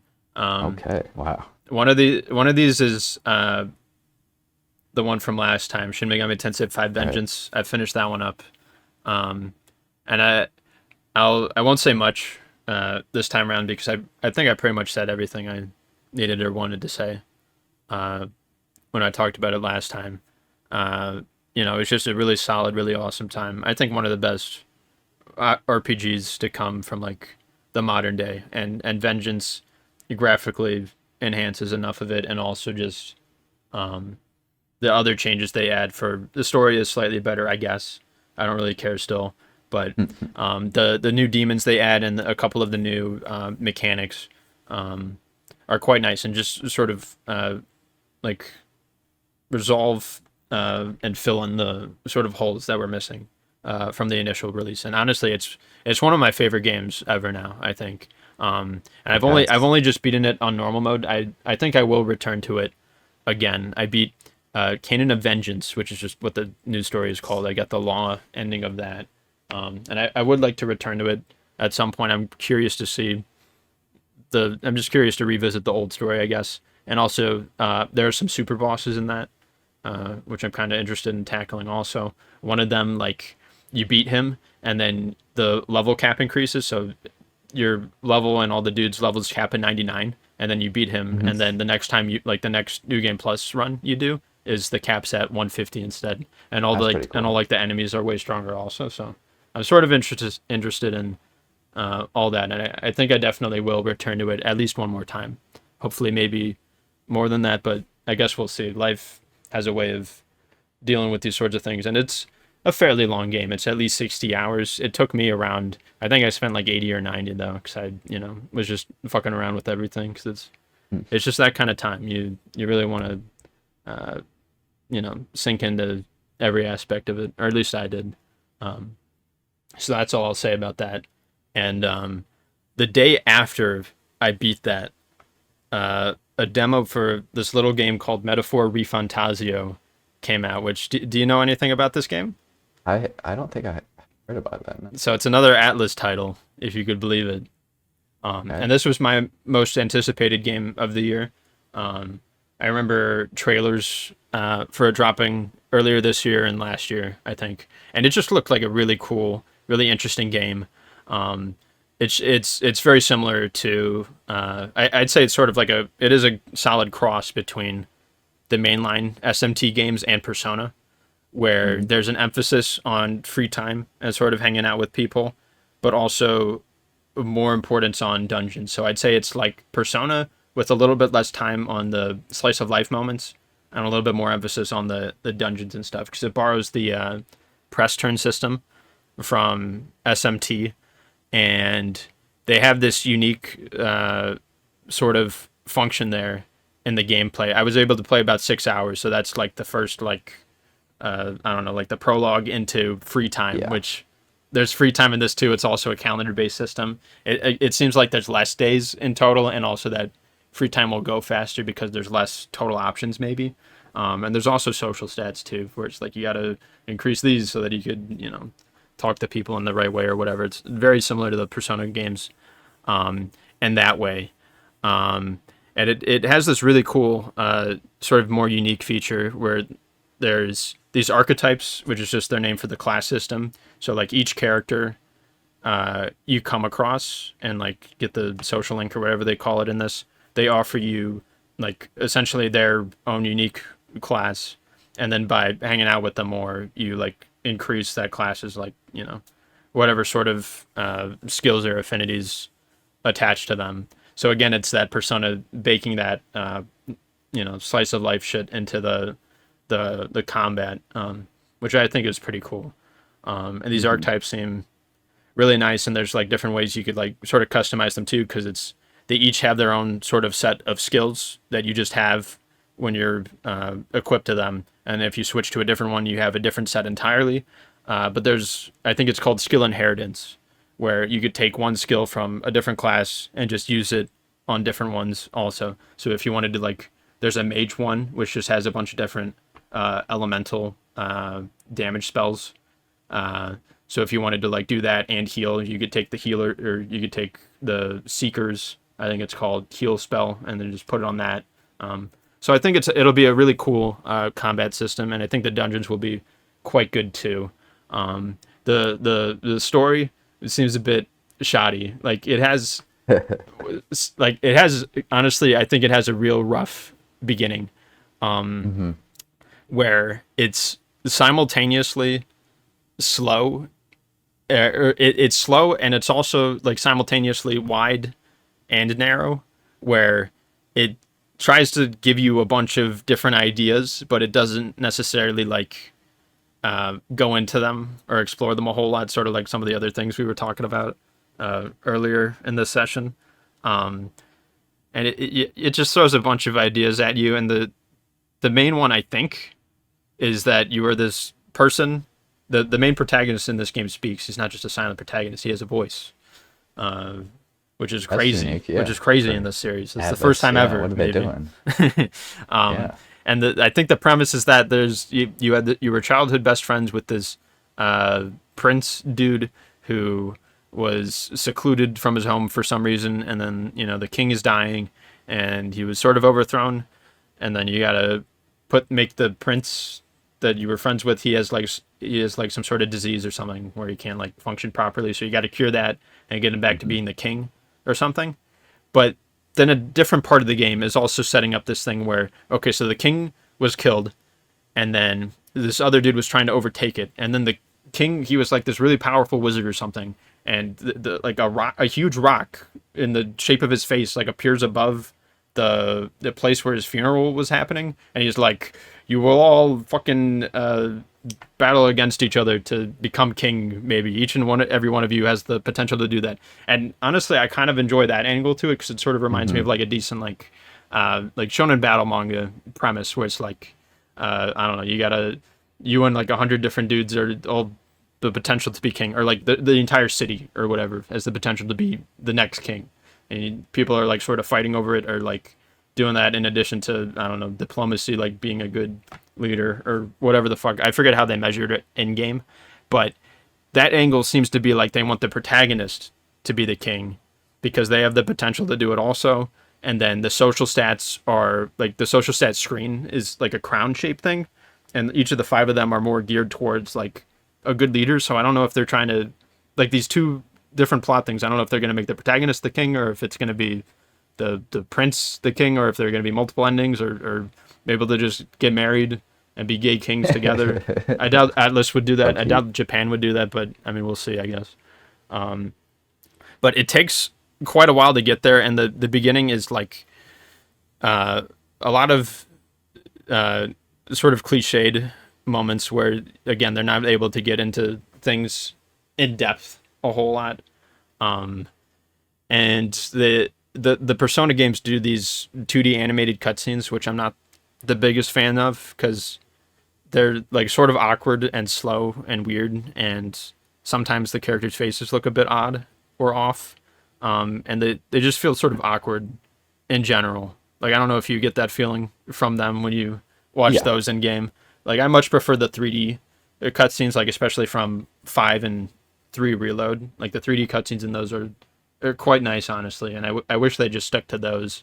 And they have a couple of these in Metaphor Refantasio in the early game of it. And it just feels, kind of weird. And it's like, what's the tone here? What are we going for? What's, just what's happening? And so it has sort of a rough start, and I'm sort of worried that the game story won't deliver. Like, me personally, I'm not too hung up on that, because the free time mixed with the dungeon shit's, that's really what I'm here for. And if the story isn't the greatest thing ever, then I think I can live with that. But I am still very excited for this. It comes out, I think, at the end of this week on Friday, I think already. I don't know if I'll be playing that immediately then, because I was getting it physically, because I don't know, I just like having the box and shit. So if mine doesn't come for a couple more days after that, honestly, I'm cool with that, because I also had, if you could believe it, 2 other games that I was playing since then. Because the demo for that, it took me 6 hours. I finished it almost in one day. It took until like a second day, because I don't know, I don't remember what I was doing. But I did check out some more, and I guess all the games that I've played are from this year, actually, which is unusual. I feel like I go back a lot to the old ones, like when they're on sale and shit. But the next one I checked out was Granblue Fantasy Relink, Peter. Which, do you know Granblue Fantasy? I've heard of Granblue, yeah. And I've seen some of the discourse surrounding that game. Sure. Well, because there's the main game, which is like a gacha, and it's mostly a Japan thing. They don't, for whatever reason, they haven't really fully brought it over to the West, and I don't think they will at this rate. You could play it on browser. There is like an English version to it, and that's what I've done a little bit. And I think it's a decent gacha game. I think the UI and some of the art is a little old, but some of the art is also very good. And I've played that. I've played their Granblue Fantasy versus Rising, which is their fighting game. I'm not very good at fighting games. I played a little bit of that, and I think it's a decent one also. And then this one, Relink, is like an action, like a character action RPG. So you have like 20 different character dudes to play between, and it's just there's a very short story which exists, and it's fine. But the main meat of the game is understanding the characters and like really learning them and intricately understanding all of the like minute mechanics involved with it, because it's like, I mean, these are people who brought us a gacha game, so it's like each character has like 6 or 7 different weapons or something, and you could level up these weapons individually, but you can only level them up to a certain point. Then you have to uncap the level, and then you need like materials for all that different stuff. And then they also have these sigils, and these sigils have ranks and levels separate. Those are 2 different things. They have ranks, Of course, they have and levels, so you can level them up, and then to get them is sort of random, because there's sort of a gacha element in this also. And that whole system, I'm very bad at understanding, and I have not mastered it quite yet necessarily, but I think the game itself is very fun. I wish I knew people who played this game. I've been trying to bother my brothers to, hey, it's just like Monster Hunter, guys. It'll be really cool. Because it is sort of about that eventually. Like the end game is like that, the raids, like multiplayer, like shits, which I never really mess around with. For this, honestly, I would consider it if I knew people involved who were into that sort of thing. But it's honestly a really cool game. I'm not the greatest at it, but it is just cool just having all these characters and messing around with them in that sort of action RPG fashion. I think if you ignore all like the weird intricacies of how all the grinding and shit works, which again I'm not the biggest fan of. I like having a game with a clear start and end, and that's not Mm-hmm. necessarily one of these games. Like it has the end to the story, but then most of it is like much further beyond this, which I think I will Yeah. continue playing this for a fair bit. I've already put I think 40 hours into it or something, and I like it quite a lot. I think it's really cool. So yeah, I think that's all I got to say about it. And then recently, this is the most recent one, which I've only played yesterday because of Okay. time. But Mm-hmm. there was this game called UFO 50, which yeah, Yes. yeah, yeah. It's the dudes who made Spelunky and Spelunky 2, which are two good like roguelike games. I've played the second one, which I kind of like. And this one, UFO 50, was it's another indie game made I think over the past 7 years or something, and it's 50 retro games made in the modern era to sort of mimic the sort of old games from the 80s and 90s, and they sort of made up this fake studio which had made like all of these games during that time, and they have sort of sequels to games within there, and they have characters reoccurring and reappearing in some of them. And honestly, it's really cool. I haven't gotten into most of the good games because I've been sort of playing them in order of release date, which I think is how most people play it. And the very first game you play is just like you just jump in. It's almost like Zelda 2 sort of style where it's just like 2D and you're like moving around and you have like the shitty sword. And there's no intro. There's no like title. I think there's a title card, but there's no like text to say like what's happening, what's going on. You just jump right into it. You're in a cave, and there's no music the whole time, and you move at like the slowest fucking pace. It's one of those games where if you jump vertically and then you try to go left and right, you can't unless you were moving Oh left and no. right on the ground first. And then the sword Mm-hmm. you have is the shittiest like one range like just right in front of you sword. It like has no reach on it. Um, and yeah, it's just one of those, and it's like, man, this fucking sucks. But it's really cool. It's really cool that someone like 5 years ago made this. You know, like after all that we've learned from whatever past video games existed, we're now sort of reverting back to this. I guess you could call it nostalgia. I obviously never grew up in those times, if you could believe it. So I don't have any nostalgia for those sorts of things. I've sort of dabbled and played with these old stupid games from time to time, usually not spending much time on them. But I could see myself getting into some of these because honestly, some of these are really cool from what I've played so far. My favorite one that I've played so far is like this old, like, uh, duck or dinosaur themed civilization game where humans died and then Really? ducks Okay. ducks are like the I guess the apex predator, and they like mimicked humans, so now they like go to wars and shit, and it's where you like it's sort of like civilization where you have like resources that you could build and stuff, and you have like troops, and you try to take over just other like other armies, I guess.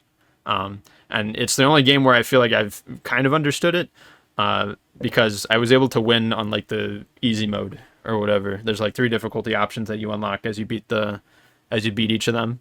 And honestly, I enjoyed that one a lot because it's been a while since I've tackled the game straight on, just me, like no idea what I'm gonna be in for, and then I actually sort of figure it out, because it's like, for example, Final Fantasy 16. I didn't read much guides about how to, play the game, how to fight certain bosses. I looked up some things on like where to find, certain shits for optional stuff, but that wasn't like, uh, but like my time with that game was built upon my knowledge of previous video games that I've played, like because that game has a very similar structure across that you'd see in other video games, from like how it deals with side quests to like the main story to just combat in general. Like I've played games like that, so I'm sort of able to take my knowledge on those and apply it to that one. But UFO 50 feels like it's sort of like a whole new world to me, where I'm dropped in butt naked into this weird wacky world, and some of those games I think honestly suck, and I like don't enjoy them, and I play them once and I'm like, okay, fuck this, moving on. But I think some of them are going to be really cool, and I'm definitely looking forward to some of them. I did watch a couple people on Twitch playing them, and that's what sort of got me to make the purchase. And I was Mm-hmm. also playing them alongside this. I bought this controller, which is sort of like this, eight Oh bit yeah, eight old. bit do. Yeah. It's for the listeners. I was gonna say the viewers, but they're probably not looking at this black screen, which has maybe random images show up from time to time. But it's sort of like the old SNES controller where it's two circles connected with a rectangle, and then it has like the PlayStation 2 circle pad things. And it's quite nice, and it's quite fitting to play these games with. The only problem is that the UFO 50, it displays the like Nintendo A and B XY, and then this controller has the Xbox versions of them where it flips the XYs, the A's and B's, so it's sort I of do backwards love in that way, switching but those up. that's fine though.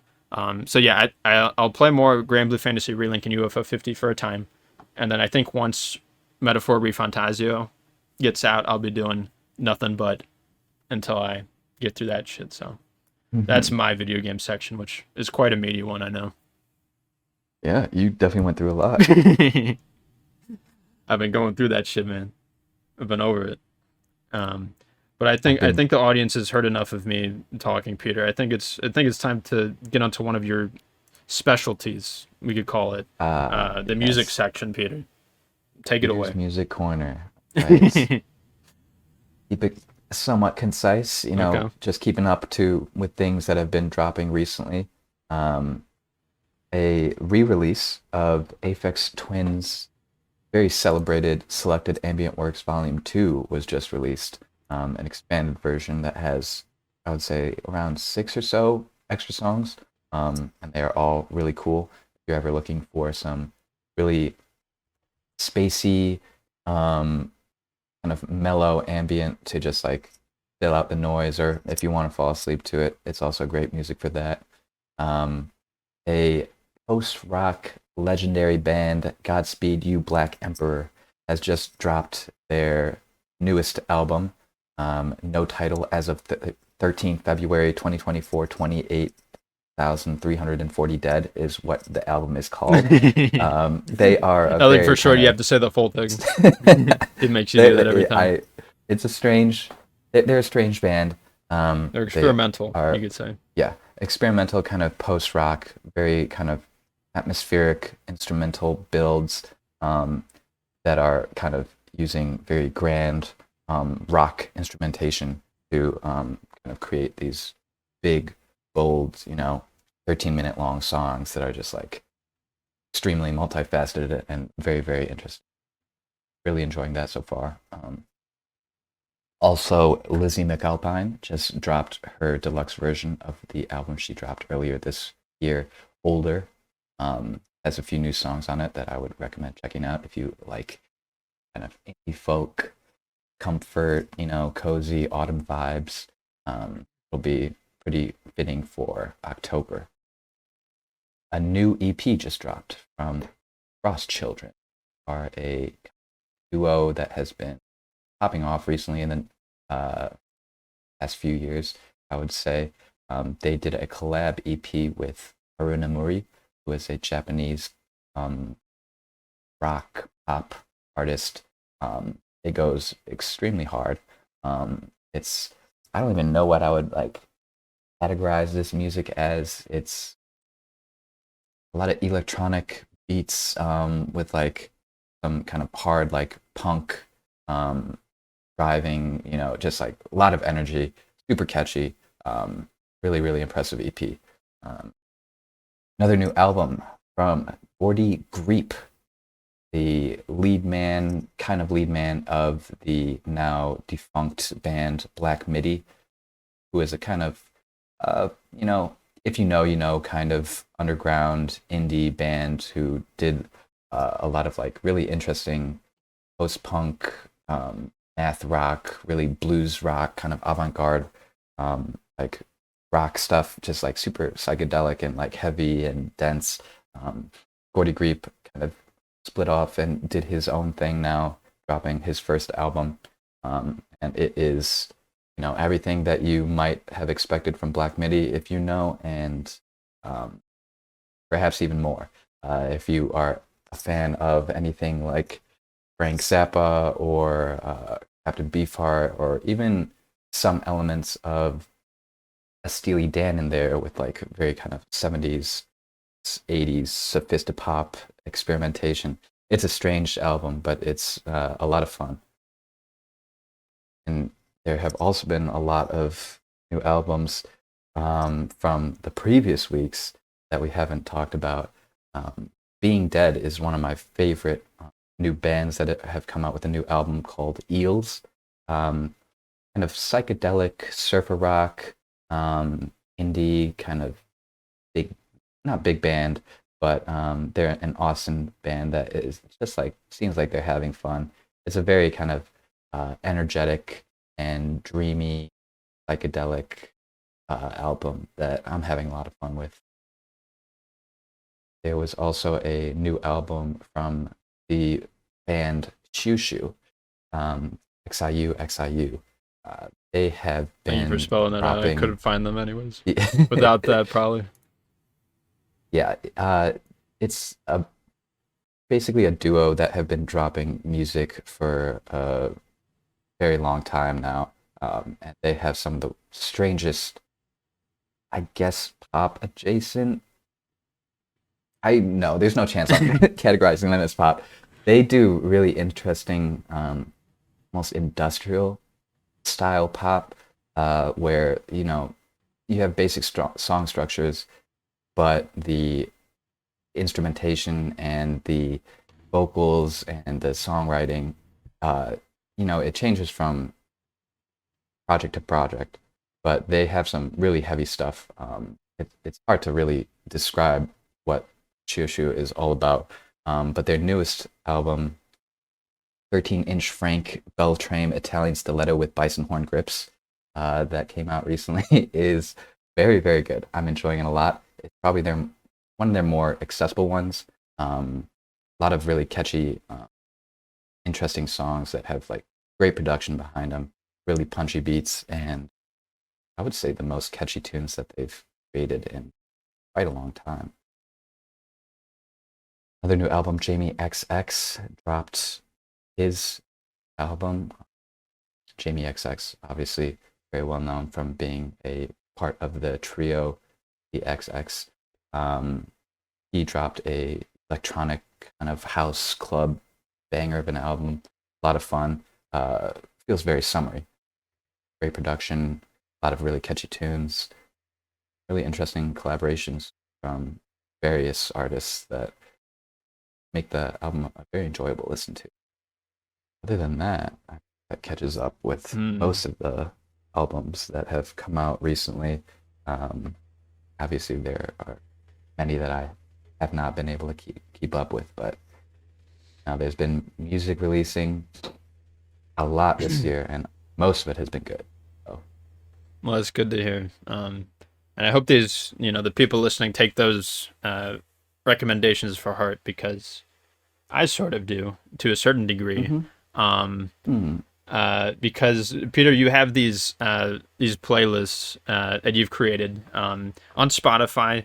Some people might be able to just go in to like a song or like album or artist or whatever and just get like, there's like the like feature of songs, and they could just like a bunch of different songs, and then boom, Spotify has created a liked song playlist for them, and they could just shuffle through that.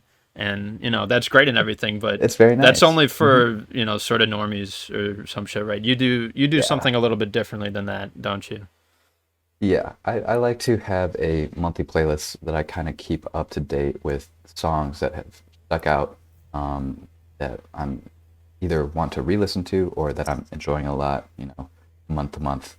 I also like to create, just like playlists by genre, I guess, or sure, different kind of feels or we vibes, go, like from ambient to, or like a cool jazz playlist, or like a classic rock, or like an R&B one, just so that they're kind of more, in the same emotional like wheelhouse. I don't know, but they usually have the same vibe that kind of makes it fitting to put on a playlist. Yeah, totally. And I think a lot of people do that. But specifically the thing you do is you know, like you said, the liked song playlists. Which how many of those would you Oh, think yes. that you have of Yes. those? So I do put songs into my like playlist, obviously. Unfortunately, because I Where it's like liked so songs many part songs, whatever, you know, yeah. like how many of those do Unfortunately, you I have have? too many liked songs. So the liked song playlist, I don't know if it has a cap, but the fact is, once you have hit roughly 15,000 songs in your liked songs playlist, it It starts to doesn't slow work. down. And if you ever want to shuffle that, then just be prepared to wait for 2 minutes while it buffers. So I kind of had to restructure my liked songs playlist and break it apart into pieces. So essentially, I have many different liked songs playlists that are split up into 1,000 byte or 1,000 song chunks. Uh-huh. So then I have roughly 20 liked song Okay. playlists, Yeah, yeah, yeah. but each of those are obviously only 1,000 songs as Oh, opposed to only 1,000 one, songs on there. yeah, Oh, okay. as opposed to having one liked playlist No, no, that exactly. That's what I has was trying to get you to. 20,000. Yeah. Exactly. Yeah, and I'm on the second one of those out of the 20 something or Are you so. trying to make your way through all of those? Oh my God. It's been That a slow ride up the Peter train and the in the music that is, zone. I think I did the math at one point, Oh, it's and like it 10,000 takes hours you or something. like 50 days, like straight listening or something like that. It might be even longer. Maybe I'll lock myself Um, up and just be in a room and just go through that shit. yeah, Um, 24/7 listening for 2 months, 3 months straight. but I only listen to maybe a week. I listen to maybe three songs or two from that playlist. Because whatever time I would spend listening to new music, I'm doing it spending by watching Critical Role Campaign 3, which I'll Hmm. discuss in the YouTube section, I guess. Um, so I only get a few songs out, you know, per whatever session. And the person I'm on right now in your second one is this person called Bjord. Is that how you say it? Bjork or Board? Bjork Bj- or it's Bjord, right? The BJO with the accent mark and then RD, right? I'm not making that up. oh yeah, yeah. Yeah, yeah, yeah. I'm on her right now, and I think I have been for at least a couple months. It feels like, even if there's only like 20 or so songs of her in the thing.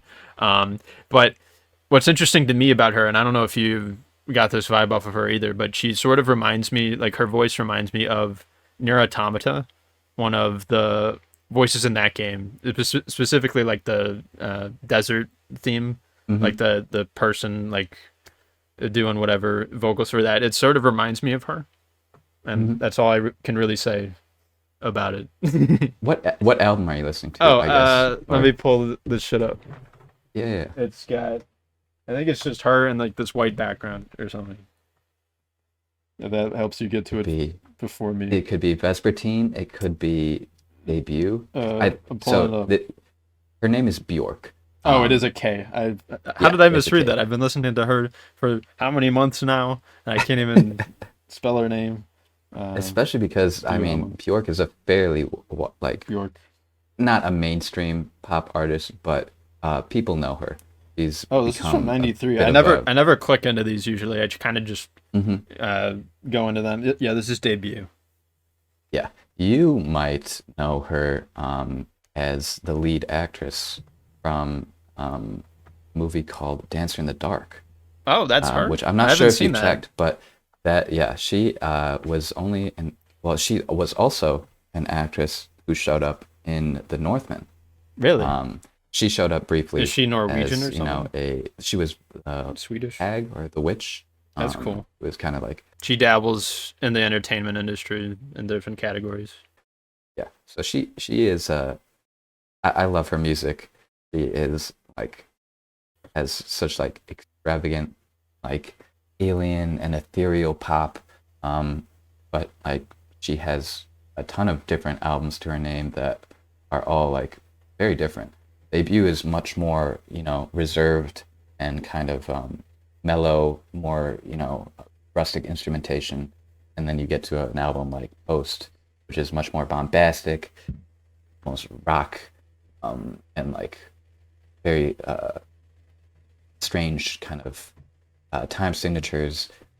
She's a very experimental artist. Okay. I love her for it. She has been making great music for a Does very, she very still long time. does she still make new shit?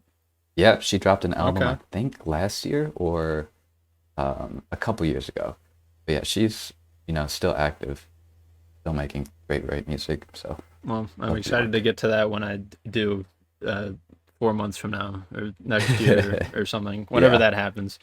I would say that I think my favorite album of hers is Vespertine. Okay. Vespertine and Homogenic are the two standouts for me. Um, but any of her music, I would highly recommend. Good to know.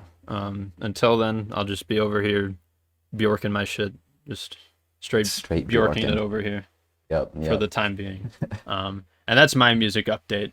Next, we got books, Peter, and I got All nothing. books. So this is all you. You still reading I that also one? have not made, yeah, I have not made much progress. So I'm still reading my 5 Decembers. Mm-hmm. I'm almost done, but still enjoying that. Okay. So we have a brief segment here and then move on to Hey, YouTube. finally.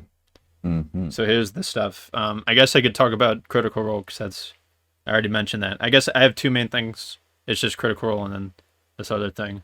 I don't know. Can I spoil Campaign 3?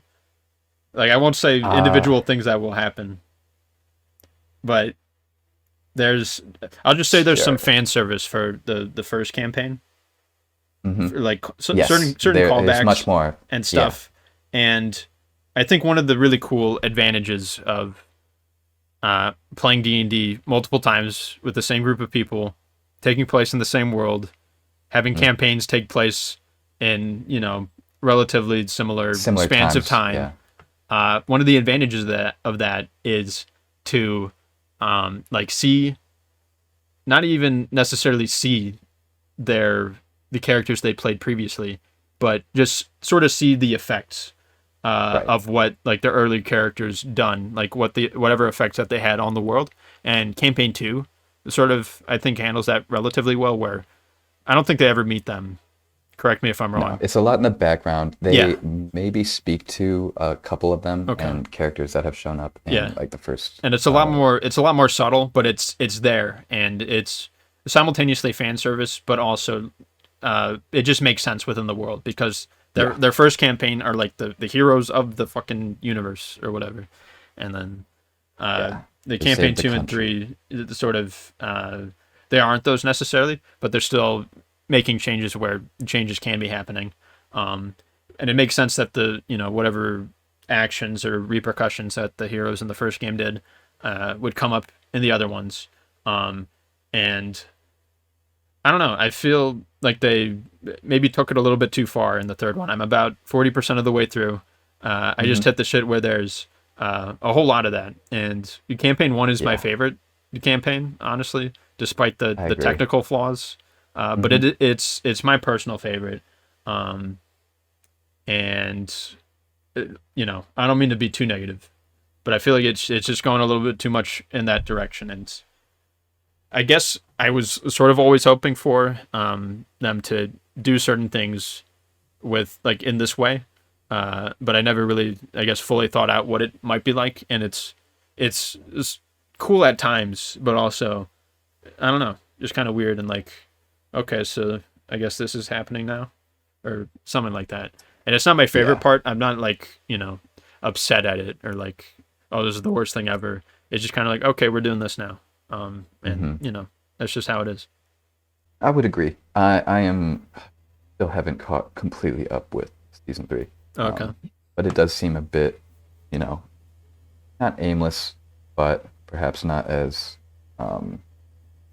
doesn't have quite the charm of like a first season. I guess it's not as defined even as a sec- like the story of it of like 1 or 2s, with the direction of it, the goals, the whatever they were doing. But hey, they're still having fun, and I mean, Totally. it's still. I'm still here entertaining to for it. Yeah, watch. I'm It's still loving great- it. Like I'm great still eating this shit up, storytelling. but it's just Yeah. like it's different is all. It is. So that's one of my updates, Peter. if you can take it away I for your thing. have not been watching too much YouTube besides, I guess where they're just keeping up with sports. The sports section with Peter, I guess. The Bears played You know, today or something. the Bears did play today. NFL season still chugging along. Vikings looking like maybe they're going to be the only 5-0 team. Perhaps the Chiefs, but everyone cares about the Chiefs. Exactly. Bears got their dub. Ravens got their dub. Packers unfortunately did not last week. That was unfortunate for me. Oh, that's right. You like those dudes. You Yeah, freaking especially cheesehead. losing to the Vikings. Not fun. Not fun at all. However, hey, it's only the 5th week. Still time. Not as much time left in the MLB season. Finally, in the postseason, the Tigers unfortunately could not clutch out a dub in their first series game against the Guardians. Mets were able to take up a big lead. So were the Yankees. New York teams are doing all right. They've always been all right in baseball. I'm Over surprised that in you watch Cali- baseball or like keep up with it. Like I had no idea. It's easier. So it's a lot easier to keep track of the postseason when you're going into the playoffs, because Okay. then you just got segmented series that you can keep up with, and There's less you keep games up going with the on. storyline. It's like, oh my goodness, Because I feel like didn't know you baseball were play supposed- they play like so many games. Like don't the teams play like at least like 4 It's weeks an sometimes? obscene amount of game. Yeah, it's like during season. yeah, close to 200. So Yeah, it's a lot. I can't really keep up with all of those games. No, yeah. But it makes it easier in the postseason when you get to the series, and I like to keep in touch. Dodgers are obviously, they've got Ohtani, who is the greatest baseball player to ever live. Damn. Setting world records of all baseball history just week after week. I would be interested to see if they can make it to the World Series. But that's mostly what I've been keeping up with. Also, I guess, soccer. There was Premier League still going on. It seems like a more competitive year. We got Man City obviously leading the way as they usually do. Arsenal still chomping at their heels. Chelsea seems to be in a better position than they were last year. Man United, unfortunately, cannot keep up. Is probably going to drop their manager because what a mess of a situation there. Tottenham seems to be, they're Tottenham. They do whatever. Brighton is, in a good place. Aston Villa. Premier League's always pretty competitive. Over in La Liga, you have Barcelona, who is, running away with it right now. They're doing very well. Not accepting many draws and only taking dubs. Real Madrid, that's my team, but unfortunately they're not as decisive as I think they should be. Interesting team to watch, with the recent acquisition of Mbappe, but they haven't been performing as they should have, especially in the Champions League. Losing to Lille was not a great look. And in the Bundesliga, you have Bayern obviously doing very well under Vincent Kompany, but you also have the underdogs who are maybe not so underdog. Bayern Leverkusen are still doing well. Perhaps not, obviously, in their undefeated status that they had last season, but they're doing pretty solid. In Serie A, it looks like Napoli is, coming away with a pretty big season. There's still Juventus and Milan's and Inter, and that you have to keep an eye out. But for the most part, it looks like we have a good season of soccer ahead of us. Hell yeah. Any other YouTube, I guess, Ooh. that you were watching? Yes, sir. So I got this little ritual, I guess you could call it, that I think I started in college, I guess. Just something to sort of help me adapt or adjust over to, moving away from home. It's good to, I guess, get some sort of sense of familiarity in your life as you're going through that to, I guess, help whatever life transitions happening there. So something I started in college was every fall, at some point during that season, I would rewatch this video, which I guess I should really pull up the full title of it. And it's this video called Vine Sauce Vinny Tomodachi Life 1 through 57 Extended Special. and it's Okay. just an hour and a half long um, streamer highlight reel. Really is what it is.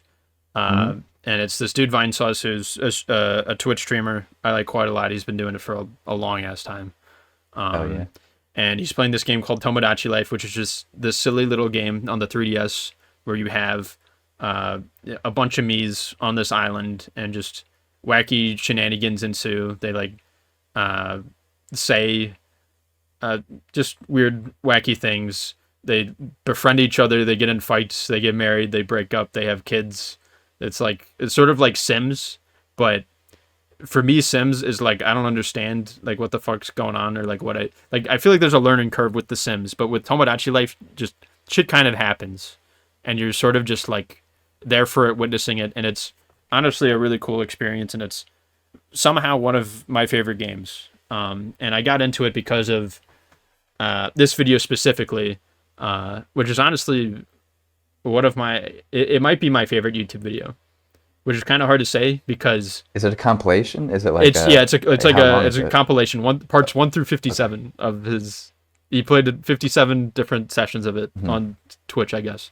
Um, and I don't know if it's necessarily something that I could recommend to most people. But It appeals very much to me because I watched it at during high school when I was I guess watching a lot of different YouTube and Twitch stuff. And what I love so much about this video is that it perfectly encapsulates that game while also forming its own like very unique narrative where he sort of like spins like random things that characters say and he like just like forms sort of a narrative out of it, and it's honestly like a mhm. really cool uh like sort of story that forms between him the player and the all of the islanders like interacting with each other. It's kind of hard to explain, I guess, without witnessing it. It's obviously hard to get into because it's an hour and a half video, and it's I'm sure if people listening to us checked it out, they'd be like, "What the fuck is this dude talking about? This is just a bunch of stupid shit." But I think it's cool, and It it's was a formative experience for you. yeah, for me it was definitely. It's made me into the man I am today, you could say. Um, Shout out Vinny. he doesn't need our help, but shout out I to know he does not. him. But yeah, it's cool.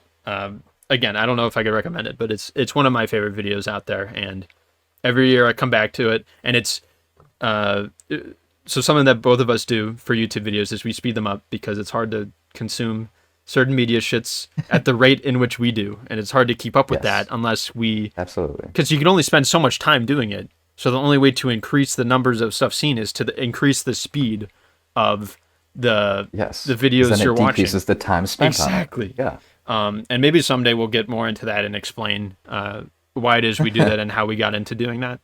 Because I'm Hmm. sure, like, I feel like every time it's brought up that I see, it's some people defending it and a lot of people being like, how could you do that? You're not viewing it in the whatever way or whatever. Hmm. Hmm. And really, all those people are saying is they're just coping with the fact that their brain can't keep up at that Exactly. fast of a It speed. just like accelerate your mind, and then you'd understand. But I know, um, skill issue, I guess. yeah, and I feel like there is a lot that we could both say about that sort of thing.